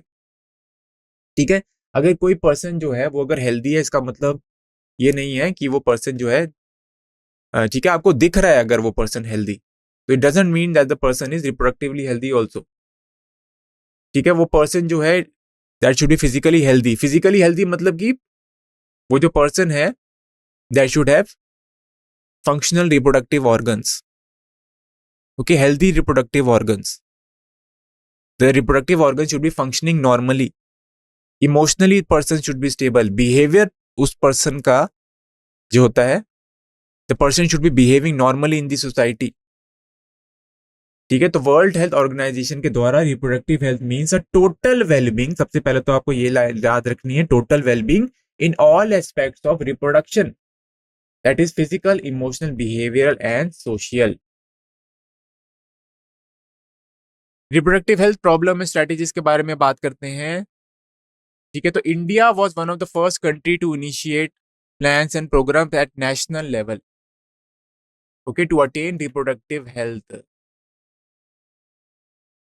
इन प्रोग्राम्स को बोलते हैं reproductive and child health care programme. ठीक है, तो ये बहुत इंपॉर्टेंट आपको याद रखना है, reproductive and child health care programme. ठीक है, तो reproductive health can be achieved by adopting these programmes. इसमें क्या आता है, फैमिली प्लानिंग आता है. ठीक है, how can you achieve reproductive health? पहला है फैमिली प्लानिंग. तो फैमिली प्लानिंग बहुत ही इंपॉर्टेंट है. This was initiated in 1951. Okay, reproductive and child health program was initiated in 1997. तो फैमिली प्लानिंग में क्या होता है, आपको स्मॉल फैमिली के लिए एनकरेज किया जाता है. इसके अलावा awareness about reproduction and social evils. ठीक है, इसके बारे में भी अवेयरनेस स्प्रेड की जा रही है. तो गवर्नमेंट और नॉन गवर्नमेंटल एजेंसीज है, they have taken serious steps to create awareness about consequence of uncontrolled population growth, social evils like sex abuse and related crimes. Sex education बहुत ही इंपॉर्टेंट है, स्कूल्स में इंट्रोड्यूस करानी चाहिए sex education. ठीक है, जो हमारा यूथ है, okay, they want to explore new things, तो sex education should be included in schools and colleges. ठीक है, now it is very important to provide information to the couples and also who are in the marriageable age. ठीक है, जो marriageable age के जो group में जो individuals हैं, उनको बर्थ कंट्रोल मेजर्स के बारे में इंफॉर्मेशन देनी चाहिए, यानी कि कॉन्ट्रासेप्टिव्स के बारे में उनको इंफॉर्मेशन देनी चाहिए. प्रेग्नेंट मदर की केयर कैसे करें, उनके बारे में इंफॉर्मेशन देनी चाहिए, to prevent the death of the mothers, जिससे कि मैटरनल मोर्टेलिटी रेट में कमी आएगी. ब्रेस्ट फीडिंग इंपॉर्टेंस आपको उनको बतानी चाहिए. Equality of the sex and equal opportunity for male and female के बारे में बताना चाहिए, क्योंकि फीमेल फेटिसाइड के केसेस बढ़ते जा रहे हैं. अगर फीमेल होती है तो फीमेल को मार देते हैं, this is known as female foeticide. हमारा जो इंफ्रास्ट्रक्चर है वो बहुत ही अच्छा होना चाहिए. ठीक है, infrastructure, facility and material support. इसमें क्या आता है आपका, हमारा जो इंफ्रास्ट्रक्चर है, जो हमारा हेल्थ केयर सिस्टम है, ये बहुत ही इंपॉर्टेंट होना चाहिए. ठीक है, professional people should be employed, और सारी जो मेडिकल फैसिलिटीज हैं, मेडिसिन हैं, कॉन्ट्रासेप्टिव्स भी जो है, that should be provided. Right, then medical assistance, comprehensive care should be provided for individual facing reproductive health issues, including pregnancy, delivery, sexually transmitted diseases, abortion, menstrual problem and infertility. तो इसके बारे में जो है इन issues से कोई भी face कर रहा हो अगर, तो उसको मेडिकल असिस्टेंट प्रोवाइड करानी चाहिए. Now the term reproductive health refers to healthy reproductive organs with normal function. This is a very basic definition of reproductive health, although it also includes physical, emotional. Okay, it also includes physical, emotional, behavioral and social well-being also. Amniocentesis के बारे में बात करते हैं. तो amniocentesis में क्या होता है, एमनियोटिक फ्लूइड को एनालाइज करते हैं, और एमनियोटिक फ्लूइड को एनालाइज करके फीटस का सेक्स डिटरमाइन कर सकते हैं. इसके अलावा जेनेटिक डिसऑर्डर्स भी डिटरमाइन कर सकते हैं, पर इसका मिसयूज हो रहा है to determine the sex of the child. अगर फीमेल होता है तो फीमेल को मार देते हैं, इसको बोलते हैं फीमेल फिटिसाइड. तो एमनियोसेंटेसिस को बैन कर दिया गया है, पर एमनियोसेंटेसिस से हम जेनेटिक डिसऑर्डर्स का भी पता लगा सकते हैं, जैसे कि Down syndrome, haemophilia, sickle cell anaemia. ठीक है, इसको बैन कर दिया गया है. इसके अलावा एक सहेली जो है, सहेली के बारे में बात करें, ये एक न्यू ओरल कॉन्ट्रासेप्टिव है फीमेल्स के लिए, जो कि CDRI लखनऊ ने बनाया गया है. तो सहेली जो है वो वंस इन अ वीक पिल है, यानी एक वीक में एक बार लेनी होती है ये पिल. ये ओरल कॉन्ट्रासेप्टिव है, ओरल पिल है. और इसका फायदा क्या है, इसका साइड इफेक्ट बहुत कम है, because it is non steroidal, it is not non hormonal also. Population stabilisation, birth control के बारे में बात करें तो पॉपुलेशन का एक्सप्लोजन हो रहा है, there is a rapid increase in the population. Population explosion क्यों हो रहा है? क्योंकि हमारी हेल्थ केयर फैसिलिटीज बेटर हो रही है, लाइफस्टाइल अच्छा हो रहा है, डेथ रेट में कमी आ रही है, मैटरनल मोर्टेलिटी रेट में कमी आ रही है, इन्फेंट मोर्टेलिटी रेट में कमी आ रही है, and there is increase in the number of people in the reproducible age, so they will produce more children. What are the steps to control population explosion? We should go for smaller families, family planning होनी चाहिए। Now marriageable age 21 years कर दी गई है mails के लिए, females के लिए 18 साल कर दी गई है। ठीक है, फैमिली प्लानिंग को अडॉप्ट करना चाहिए। बर्थ कंट्रोल के बारे में बात करें तो बर्थ कंट्रोल बहुत ही इंपॉर्टेंट है, जिस और कॉन्ट्रासेप्टिव डिवाइसेस यूज करके बर्थ रेट को कंट्रोल किया जा सकता है। These contraceptive devices, they basically prevent the fertilization. Ideal contraceptive, it should be user friendly. It should be easily available in the market. It should be effective in preventing the pregnancy. It should be reversible. यानी कि अगर आप use करना बंद कर दें females या males, तो then the female can again conceive, और उसके मिनिमम साइड इफेक्ट होने चाहिए। Okay, and it should not interfere with the sexual desire of the person.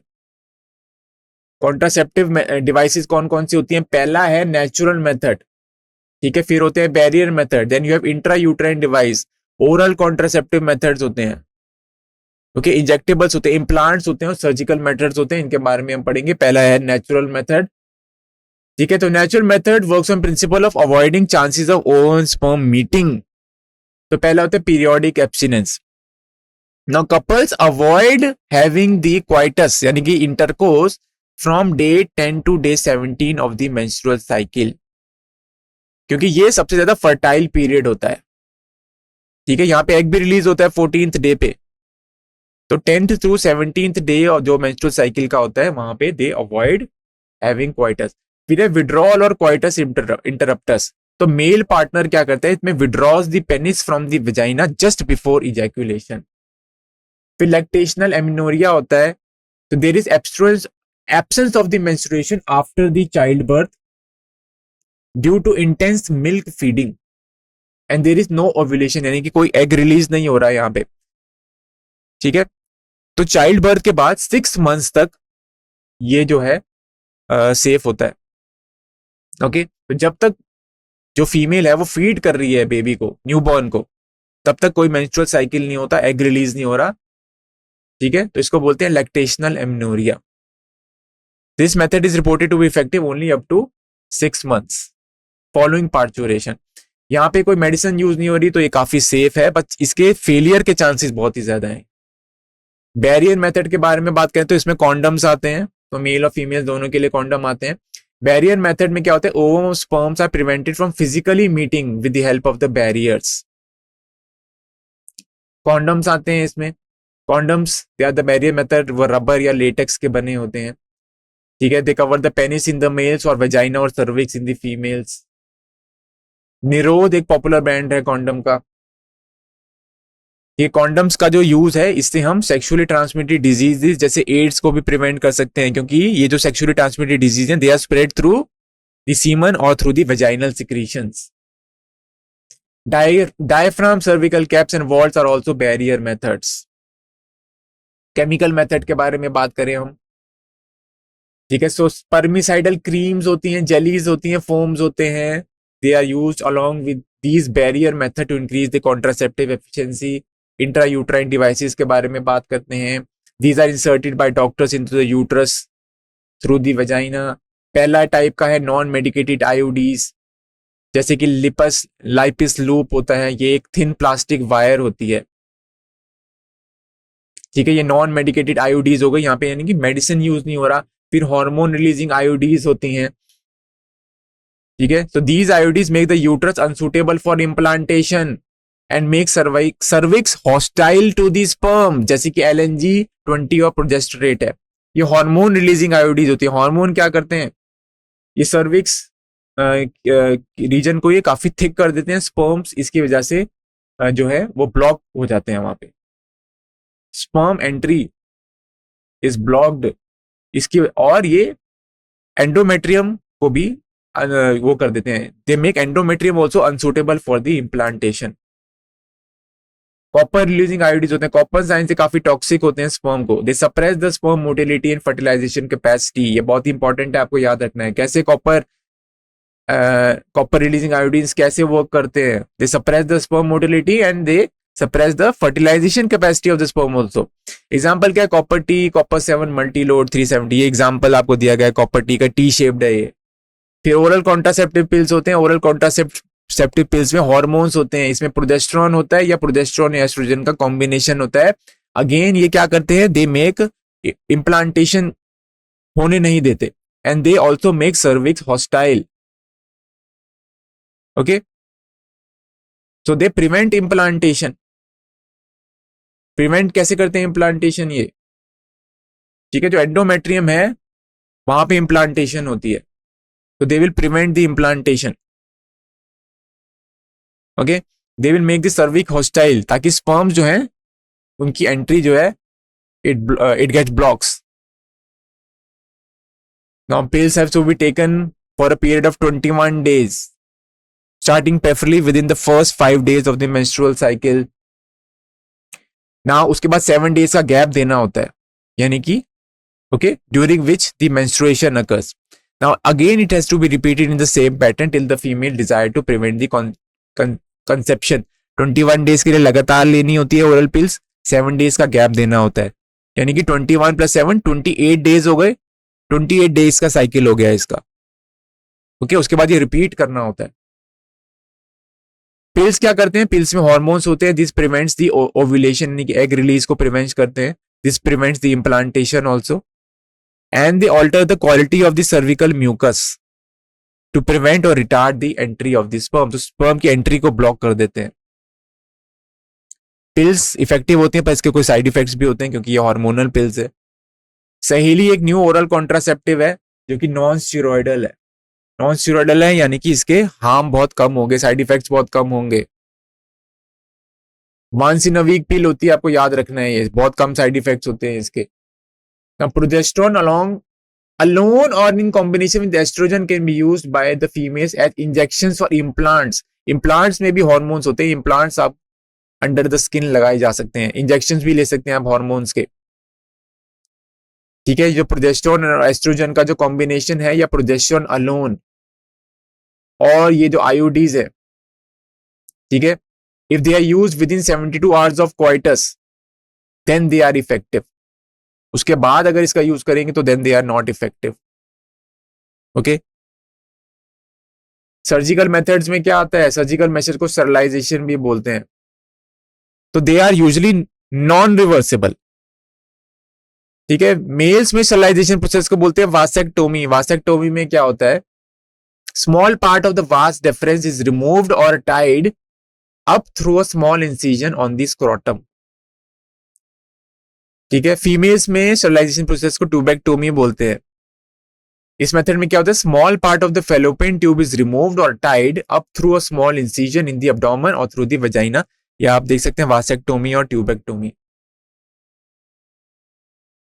ठीक है, मेडिकल टर्मिनेशन ऑफ प्रेगनेंसी के बारे में बात करते हैं, तो इंटेंशनल और voluntary termination of the pregnancy, this is known as MTP, इसको हम अबॉर्शन भी बोलते हैं। तो गवर्नमेंट ने एमटीपी को लीगलाइज किया था 1971 में, पर कुछ स्ट्रिक्ट कंडीशन यहाँ पे रख दी थी कि एमटीपी किसी स्ट्रिक्ट कंडीशन, एमटीपी ठीक है अलाउड तो नहीं है पर किसी किसी केसेस में एमटीपी अलाउड होता है, यानी कि जब मदर की हेल्थ को अगर रिस्क है या फीटस की हेल्थ को अगर रिस्क है, ठीक है, या तो फीमेल की बॉडी रेडी नहीं है फॉर प्रेगनेंसी, या तो फिर किसी सेक्सुअल अब्यूज के केस में, अनवांटेड प्रेगनेंसी के केस में, फैमिली प्लानिंग अगर करनी है उस केस में एमटीपी अलाउड होता है। ठीक है, एमटीपी यानी कि अबॉर्शन जो होता है वो काफी सेफ होता है अगर आप उसको कराएं फर्स्ट ट्राइमेस्टर में, यानी कि अप टू 12 वीक्स, क्योंकि यहाँ पे फीटस का साइज काफी कम होता है, ब्लड लॉस के चांसेस काफी कम है। यहाँ पे मेडिसिन की मदद से भी जो है प्रेगनेंसी को हम टर्मिनेट कर सकते हैं। ओके, कॉम्प्लेक्स प्रोसीजर यहाँ पे यूज नहीं करने पड़ते। ठीक है, सेकेंड ट्राइमेस्टर अबॉर्शन सा मस्ट रिस्की है क्योंकि फीटस का साइज बढ़ जाता है, ब्लड लॉस ज्यादा हो सकता है। कॉम्प्लेक्स प्रोसीजर हमें यहाँ पे यूज करने पड़ते हैं। सेक्सुअली ट्रांसमिटेड डिजीज के बारे में बात करें तो इन्फेक्शियस और diseases which are transmitted through sexual intercourse they are known as sexually transmitted disease, जिसको हम वेनरियल डिजीज भी बोलते हैं और रिप्रोडक्टिव ट्रैक्ट इन्फेक्शंस भी बोलते हैं इसको। Hepatitis B, HIV, they are transmitted by sharing of needle, surgical instrument with infected person, transfusion of the blood. ठीक है, तो हेपेटाइटिस बी और HIV ये दोनों ऐसे डिजीज हैं जो कि सेक्सुअली ट्रांसमिटेड भी हैं and they can be transmitted through blood also. आपको ध्यान में रखना है हेपेटाइटिस बी, जेनिटल हर्पिस और HIV का कोई भी क्योर नहीं है, बिकॉज ये दीज आर वायरल डिजीजेस। बाकी सारे STDs का जो है वो क्योर है। ओके, तो ये जो STDs है this can be caused by bacteria, this can be caused by bacteria, protozoans and virus. तो वायरस से जो होते हैं STDs उनका क्योर नहीं है। टाइमली डिटेक्शन STDs का बहुत ही इंपॉर्टेंट है, तभी जो है इफेक्टिव ट्रीटमेंट डिवाइस की जाती है। अगर STDs को क्योर नहीं किया तो बहुत सारी कॉम्प्लिकेशंस हो सकती हैं, जैसे पेल्विक इन्फ्लेमेटरी डिजीज होता है, अबॉर्शन भी हो सकता है, स्टिल बर्थ हो सकती है, यानी कि जो न्यूबॉर्न होगा वो डेड होगा, एक्टोपिक प्रेगनेंसी होगी, यानी कि इम्प्लांटेशन आपको पता है यूट्रस में एंडोमेट्रियम में होती है, इम्प्लांटेशन कभी कभार फेलोपियन ट्यूब में हो जाती है, इसको बोलते हैं एक्टोपिक प्रेगनेंसी। इनफर्टिलिटी हो सकती है, कैंसर हो सकता है रिप्रोडक्टिव ट्रैक्ट का। ठीक है, तो STDs जो है उसमें जो इंडिविजुअल्स हैं which are in the age of 15 to 24 they are very vulnerable to STDs, क्योंकि ये एक्सप्लोर करना चाहते हैं। ओके, तो कैसे हम STDs को प्रिवेंट करें? Avoid sex with unknown partners और multiple partners, use of condoms is very important. Then in case of doubt one should go to qualified doctors for early detection and get complete treatment if diagnosed with infection. Infertility के बारे में बात करते हैं। Now couples which are unable to reproduce children in spite of unprotected sexual cohabitation, they are called infertile. So they are having unprotected sex and then also they are not able to produce children. This is known as infertility. Infertility या तो physical reason की वजह से हो सकता है, congenital यानी कि by birth हो सकता है, it can be due to some diseases also, जैसे कि STD से भी हो सकता है, कुछ लॉन्ग टर्म जो मेडिसिन लेते हैं, जो ड्रग्स लेते हैं उससे भी हो सकता है, इम्यूनोलॉजिकल रीजन हो सकते हैं, यानी कि ऑटो इम्यून भी हो सकता है, हमारी बॉडी ही जब खुद को मारती है, इसको बोलते हैं auto immune disease. It can even be psychological. Infertility को ट्रीट करने के लिए असिस्टिव रिप्रोडक्टिव टेक्नोलॉजीज का यूज किया जाता है। इसमें आपका इन विट्रो फर्टिलाइजेशन, तो this is fertilization outside the body. In vitro का मतलब आर्टिफिशियल कंडीशन में fertilization done outside the body, and then this is followed by the embryo transfer. तो एम्ब्रियो जो बनता है या जाइगोट जो बनता है वो बॉडी के बाहर बन रहा है, then the embryo is transferred into the female, इसको टेस्ट ट्यूब बेबी भी बोलते हैं। ठीक है, फीमेल डोनर से ओवम कलेक्ट किया जाता है, स्पर्म कलेक्ट किया जाता है हस्बैंड से या मेल डोनर से, then they are fertilized to form the zygote. ठीक है, under simulated conditions in the laboratory में जाइगोट बन रहा है। नाउ दिस जाइगोट और early embryo with up to 8 blastomeres, this can be transferred into the fallopian tube, जिसको हम ZIFT बोलते हैं, zygote intrafallopian transfer. Embryos with more than 8 blastomeres can be transferred into the uterus, इसको हम बोलते हैं intrauterine transfer. GIFT के बारे में बात करते हैं, गैमीट इंट्राफेलोपियन ट्रांसफर। यहाँ पे हम गैमीट्स का ट्रांसफर कर रहे हैं, पहले हम जाइगोट का ट्रांसफर कर रहे थे या अर्ली एम्ब्रियो का ट्रांसफर कर रहे थे, यहाँ पे हम गैमीट्स का ट्रांसफर करते हैं। Transfer of gametes collected from the donor into the fallopian tube of the another female who do not produce ovum, this is known as GIFT. फिर इंट्रासाइटोप्लाज्मिक स्पर्म इंजेक्शन क्या होता है, यहाँ पे क्या करते हैं, this is a specialized procedure to form the embryo in the lab in which the sperm is directly injected into the cytoplasm of the ovum. Artificial insemination में क्या हो रहा है, यहाँ पे जो मेल पार्टनर है वो हेल्दी स्पर्म्स नहीं प्रोड्यूस कर रहा, तो इसको कैसे ट्रीट करते हैं, semen is collected from the male donor and it is artificially introduced into the vagina और इनटू द यूट्रस, इसको इंट्रायूट्राइन इंसेमिनेशन भी बोलते हैं। ओके, इसके काफी लोग बेनिफिट्स ले सकते हैं। Now emotional religion social factors also prevent the adoption of these methods. ठीक है, बहुत सारे लोग इमोशनल होते हैं, okay, they are quite religious, और बहुत सारे सोशल फैक्टर्स होते हैं, सोशल प्रेशर भी होता है, that's why some of the people they prevent using these methods. अब हम कुछ टिप्स और ट्रिक्स के बारे में यहाँ पे बात करते हैं। ठीक है। कॉन्ट्रासेप्टिव डिवाइस को हम कैसे, कॉन्ट्रासेप्टिव डिवाइसेस कौन कौन से होते हैं, कॉन्ट्रासेप्टिव मेथड्स, नेचुरल मेथड होते हैं, बैरियर मेथड होते हैं, आईयूडीज होते हैं, ठीक है। फिर ओरल पिल्स होती हैं, then we have the sterilization procedure जिसमें वासेक्टोमी और ट्यूबेक्टोमी आता है। नेचुरल मेथड में पीरियोडिक एब्स्टिनेंस आ गया, विड्रॉल या कोइटस इंटरप्टस आ गया, लैक्टेशन, एमनोरिया आ गया। बैरियर मेथड में कॉन्डम्स आ गए, डायफ्राम्स आ गए, सर्विकल कैप्स आ गए, वॉल्ट्स आ गए। देन आईयूडीज कितने टाइप के होते हैं, non medicated IUDs, copper releasing IUDs, hormone releasing IUDs, इसके बारे में आपको पता होना चाहिए। कैसे ये वर्क करते हैं आपको इसके बारे में पता होना चाहिए। देन पिल्स होती हैं, पिल्स में भी हार्मोन्स ही होते हैं, इनका फंक्शन कैसे करते हैं, they inhibit ovulation, they inhibit the implantation, they alter the quality of the cervical. Saheli के बारे में आपको पता है, वंस इन अ वीक पील है। वासेक्टोमी और ट्यूबेक्टोमी के बारे में भी आपको पता होना चाहिए। सेक्सुअली ट्रांसमिटेड डिजीज के बारे में आपको पता होना चाहिए, this can be caused by bacteria, viruses, protozoans and yeast.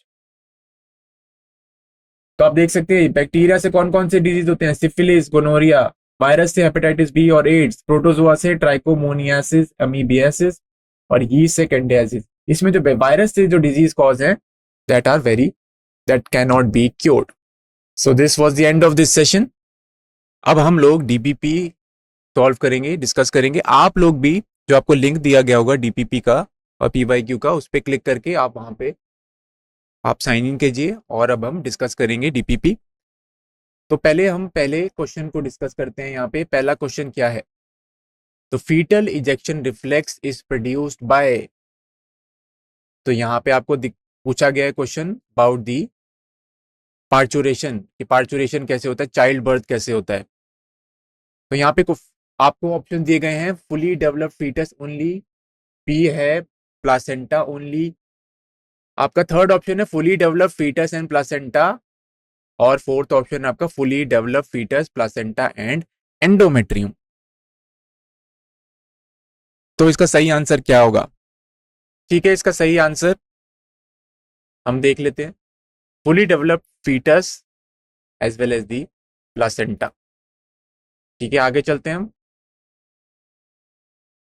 Leydig cell secrete, कौन सा हार्मोन लेडिक सेल सिक्रीट करते हैं? तो बहुत ही स्ट्रेट फॉरवर्ड क्वेश्चन है, Leydig cell secrete which hormone? Leydig cell को हम इंटरस्टिशियल सेल्स भी बोलते हैं, they are located outside the testis. देख लेते हैं ऑप्शन क्या है, एस्ट्रोजन, टेस्टोस्टेरोन, प्रोजेस्टेरोन और कॉर्टिसोस्टेरोन। तो आपको इन चारों ऑप्शन में से सही आंसर बताना है। तो इस क्वेश्चन का हम आंसर देख लेते हैं। इसका आंसर होगा टेस्टोस्टेरोन।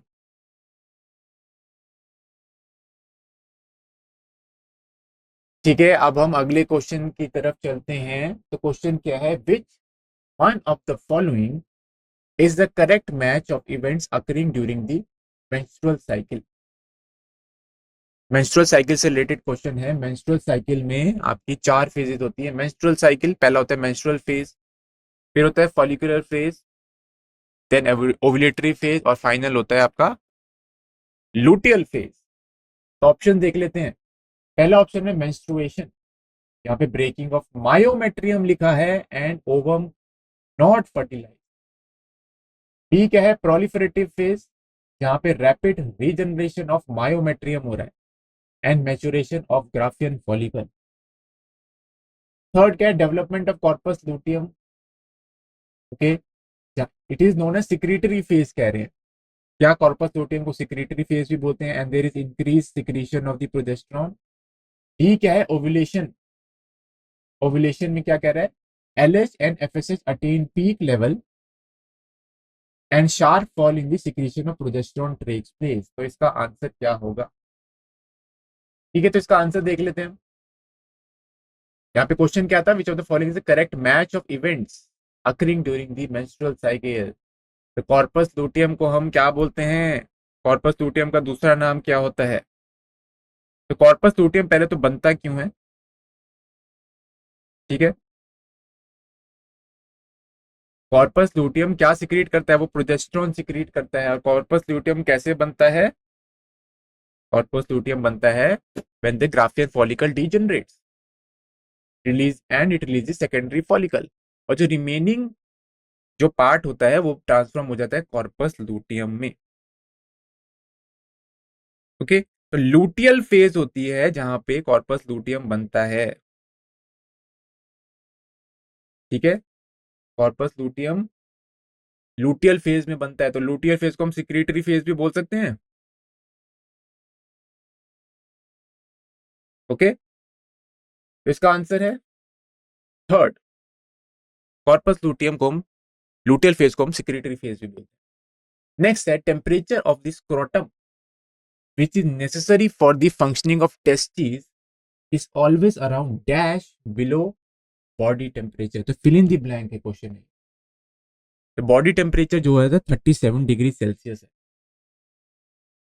ठीक है, स्क्रोटम का टेम्परेचर जो होता है it is lower than the body temperature and this supports the formation of the sperms. Spermatogenesis को सपोर्ट करता है। तो आपके पास चार ऑप्शन है, 2 degree Celsius, 4 degree Celsius, 6 degree Celsius या 8 डिग्री सेल्सियस। स्क्रोटम का टेम्परेचर कितना कम होता है क्योंकि as compare to the body temperature, तो इसका आंसर क्या होगा? तो इसका आंसर देख लेते हैं हम। इसका answer around 2 to 2.5% 2 to 5 degree Celsius होता है। तो temperature of scrotum which is necessary for the functioning of testis always around 2 to 2.5 degree Celsius below the body temperature. तो this should be the answer. Next question क्या है, which of the following statement is correct, यानी कि आपको true statement बतानी है regarding the foetal development in the humans. ठीक है, पहला क्या कह रहा है, by the end of the first month of the pregnancy foetus develops limbs and digits. ठीक है, सेकंड क्या है, by the end of 12 weeks, जिसको ये सेकंड ट्राइमेस्टर बोल रहा है, most of the major organ system are formed. Third क्या है, the first movement of the foetus and appearance of the hair on the head is usually observe during the fifth month. Okay, full movement of the foetus कह रहे हैं, first movement of the foetus कह रहे हैं। Fourth क्या है, by the end of about 25 weeks, 26 weeks, यानी कि end of the second trimester, the body is covered with fine hairs, eyelids separate and eyelashes are form. तो इसका answer क्या होगा? देखिए यहाँ पे क्या बोल रहे हैं, यहाँ पे end of the first month क्या फीटस बन जाते हैं, foetus develop limbs and digits. ठीक है, सबसे पहले क्या बनता था, हार्ट बनता है सबसे पहले। ठीक है, सबसे पहले हार्ट बनता है जिसको हम स्टेथोस्कोप से हम देख सकते हैं whether the foetus is alive or not, क्योंकि सबसे पहले हार्ट बनता है, लिम्स और डिजिट्स बाद में बनते हैं। ठीक है, by the end of 12 weeks लिखा है सेकेंड ट्राइमेस्टर, यानी पर ये होता है फर्स्ट ट्राइमेस्टर। एक ट्राइमेस्टर 12 वीक्स का होता है, यहाँ पे सेकेंड ट्राइमेस्टर लिखा, तो ये गलत हो गया। ओके, लास्ट ऑप्शन में लिखा है by the end of about 26 weeks लिखा है, यानी कि end of second trimester. 24 weeks की जगह यहाँ पे 26 वीक लिखा है। एक ट्राइमेस्टर 12 वीक्स का होता है, तो दो ट्राइमेस्टर 24 वीक्स का होगा। इसका सही आंसर क्या होगा? करेक्ट स्टेटमेंट आपको बतानी है।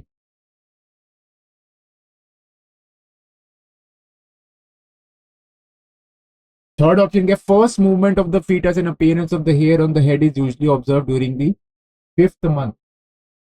ठीक है, इसका आंसर ये हुआ। नेक्स्ट है, GIFT involves a transfer of,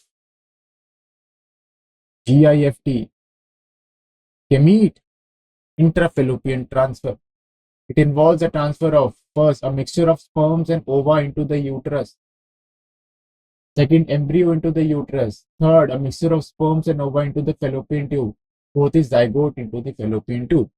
इसका आंसर क्या होगा?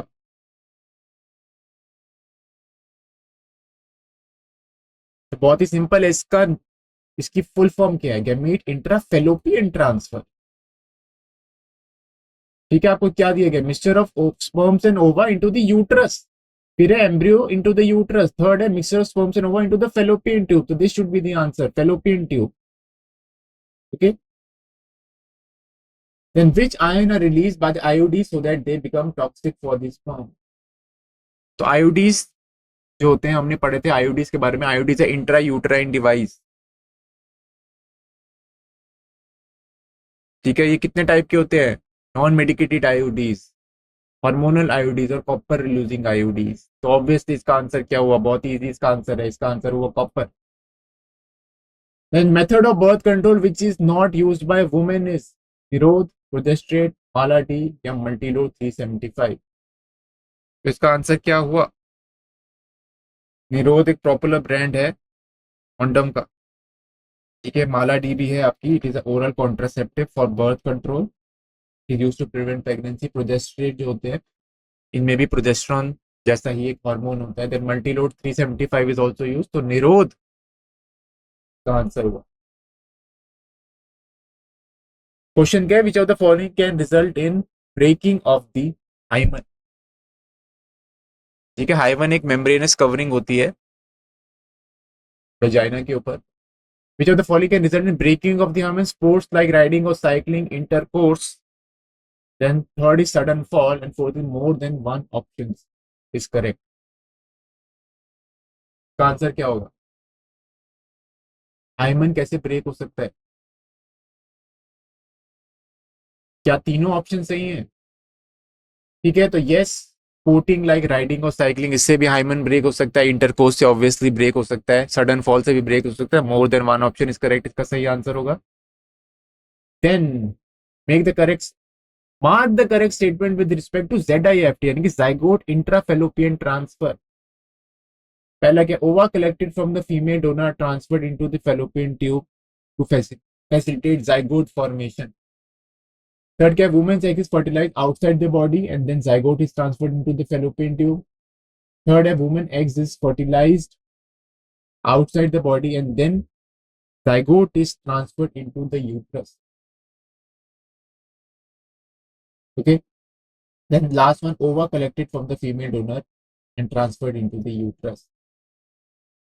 तो इसका फुल फॉर्म क्या था, जाइगोट इंट्राफेलोपियन ट्रांसफर। तो ओवा कलेक्टेड यानी कि गैमीट्स हो गए ओवा, तो ऑप्शन नंबर ए और बी तो बिल्कुल ही गलत हो गया। सी और डी में से आपको चूज करना है।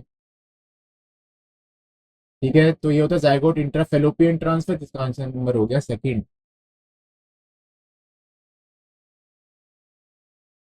ऑलराइट, तो ये इसका आंसर था। अब हम सबमिट कर देते हैं। ओके, क्लियर है। अब हमने डीपीपी यहाँ पे सॉल्व कर लिए हैं। ठीक है, हम इस क्वेश्चन से स्टार्ट करते हैं।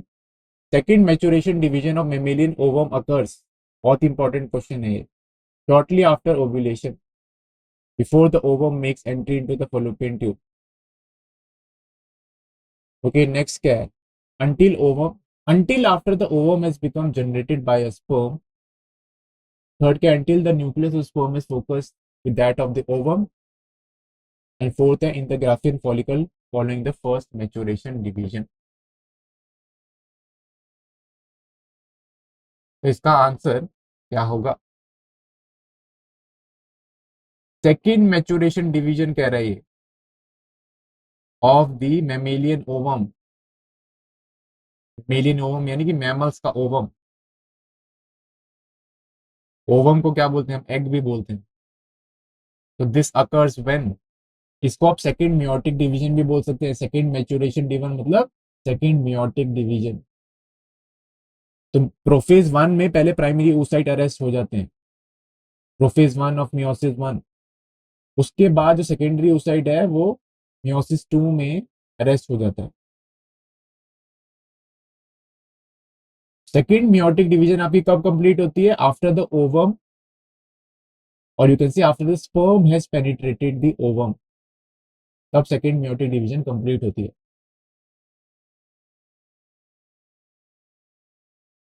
ओके, तो इसका आंसर क्या होगा, until after the ovum has been penetrated by the sperm. Okay, तो ये इसका सही आंसर ये होगा। मेंस्ट्रुअल साइकिल में कौन कौन सी फेजेस होते हैं, ये भी हमने क्वेश्चन हमने कर लिया था discuss. Development of corpus luteum, it is known as secretory phase and there is increase secretion of the progesterone, ये इसका सही आंसर होगा। ओके, कॉर्पस लूटियम एक टेम्परेरी एंडोक्राइन ग्लैंड की तरह एक्ट करता है और ये प्रोजेस्टेरोन रिलीज करता है। प्रोजेस्टेरोन क्या करता है, it helps to maintain the endometrium lining. Now next question, withdrawal of which of the following hormone is immediate cause of the menstruation? तो कौन से हार्मोन को अगर हम विड्रॉ कर लें या कौन से हार्मोन में अगर कमी आ जाती है, then it causes immediate cause of menstruation.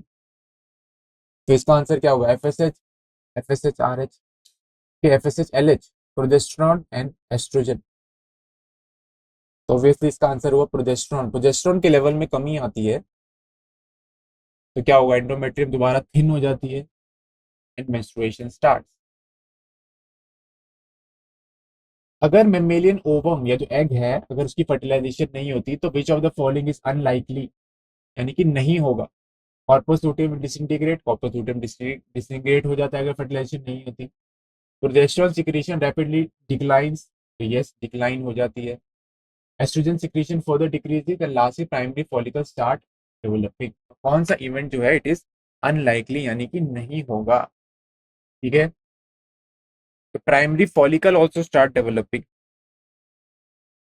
And this restart the menstrual cycle. इसका आंसर क्या होगा? कौन सा इवेंट इज अनलाइकली? तो ये होगा एस्ट्रोजन सिक्रीशन फर्दर डिक्रीजेस। ठीक है, कॉर्पस लूटियम डीजनरेट कर जाता है, कॉर्पस लूटियम डीजनरेट करके तो प्रोजेस्टेरॉन लेवल डिक्रीज होगा। ठीक है, primary follicle will also start developing क्योंकि एग बनना है। ओके क्लियर है, तो इसका आंसर ये होगा। ठीक है, तो इस सेशन को हम यहीं पे समाप्त करते हैं। आशा करता हूँ इस सेशन आपको काफी नॉलेजेबल लगा होगा। Thank you very much for listening.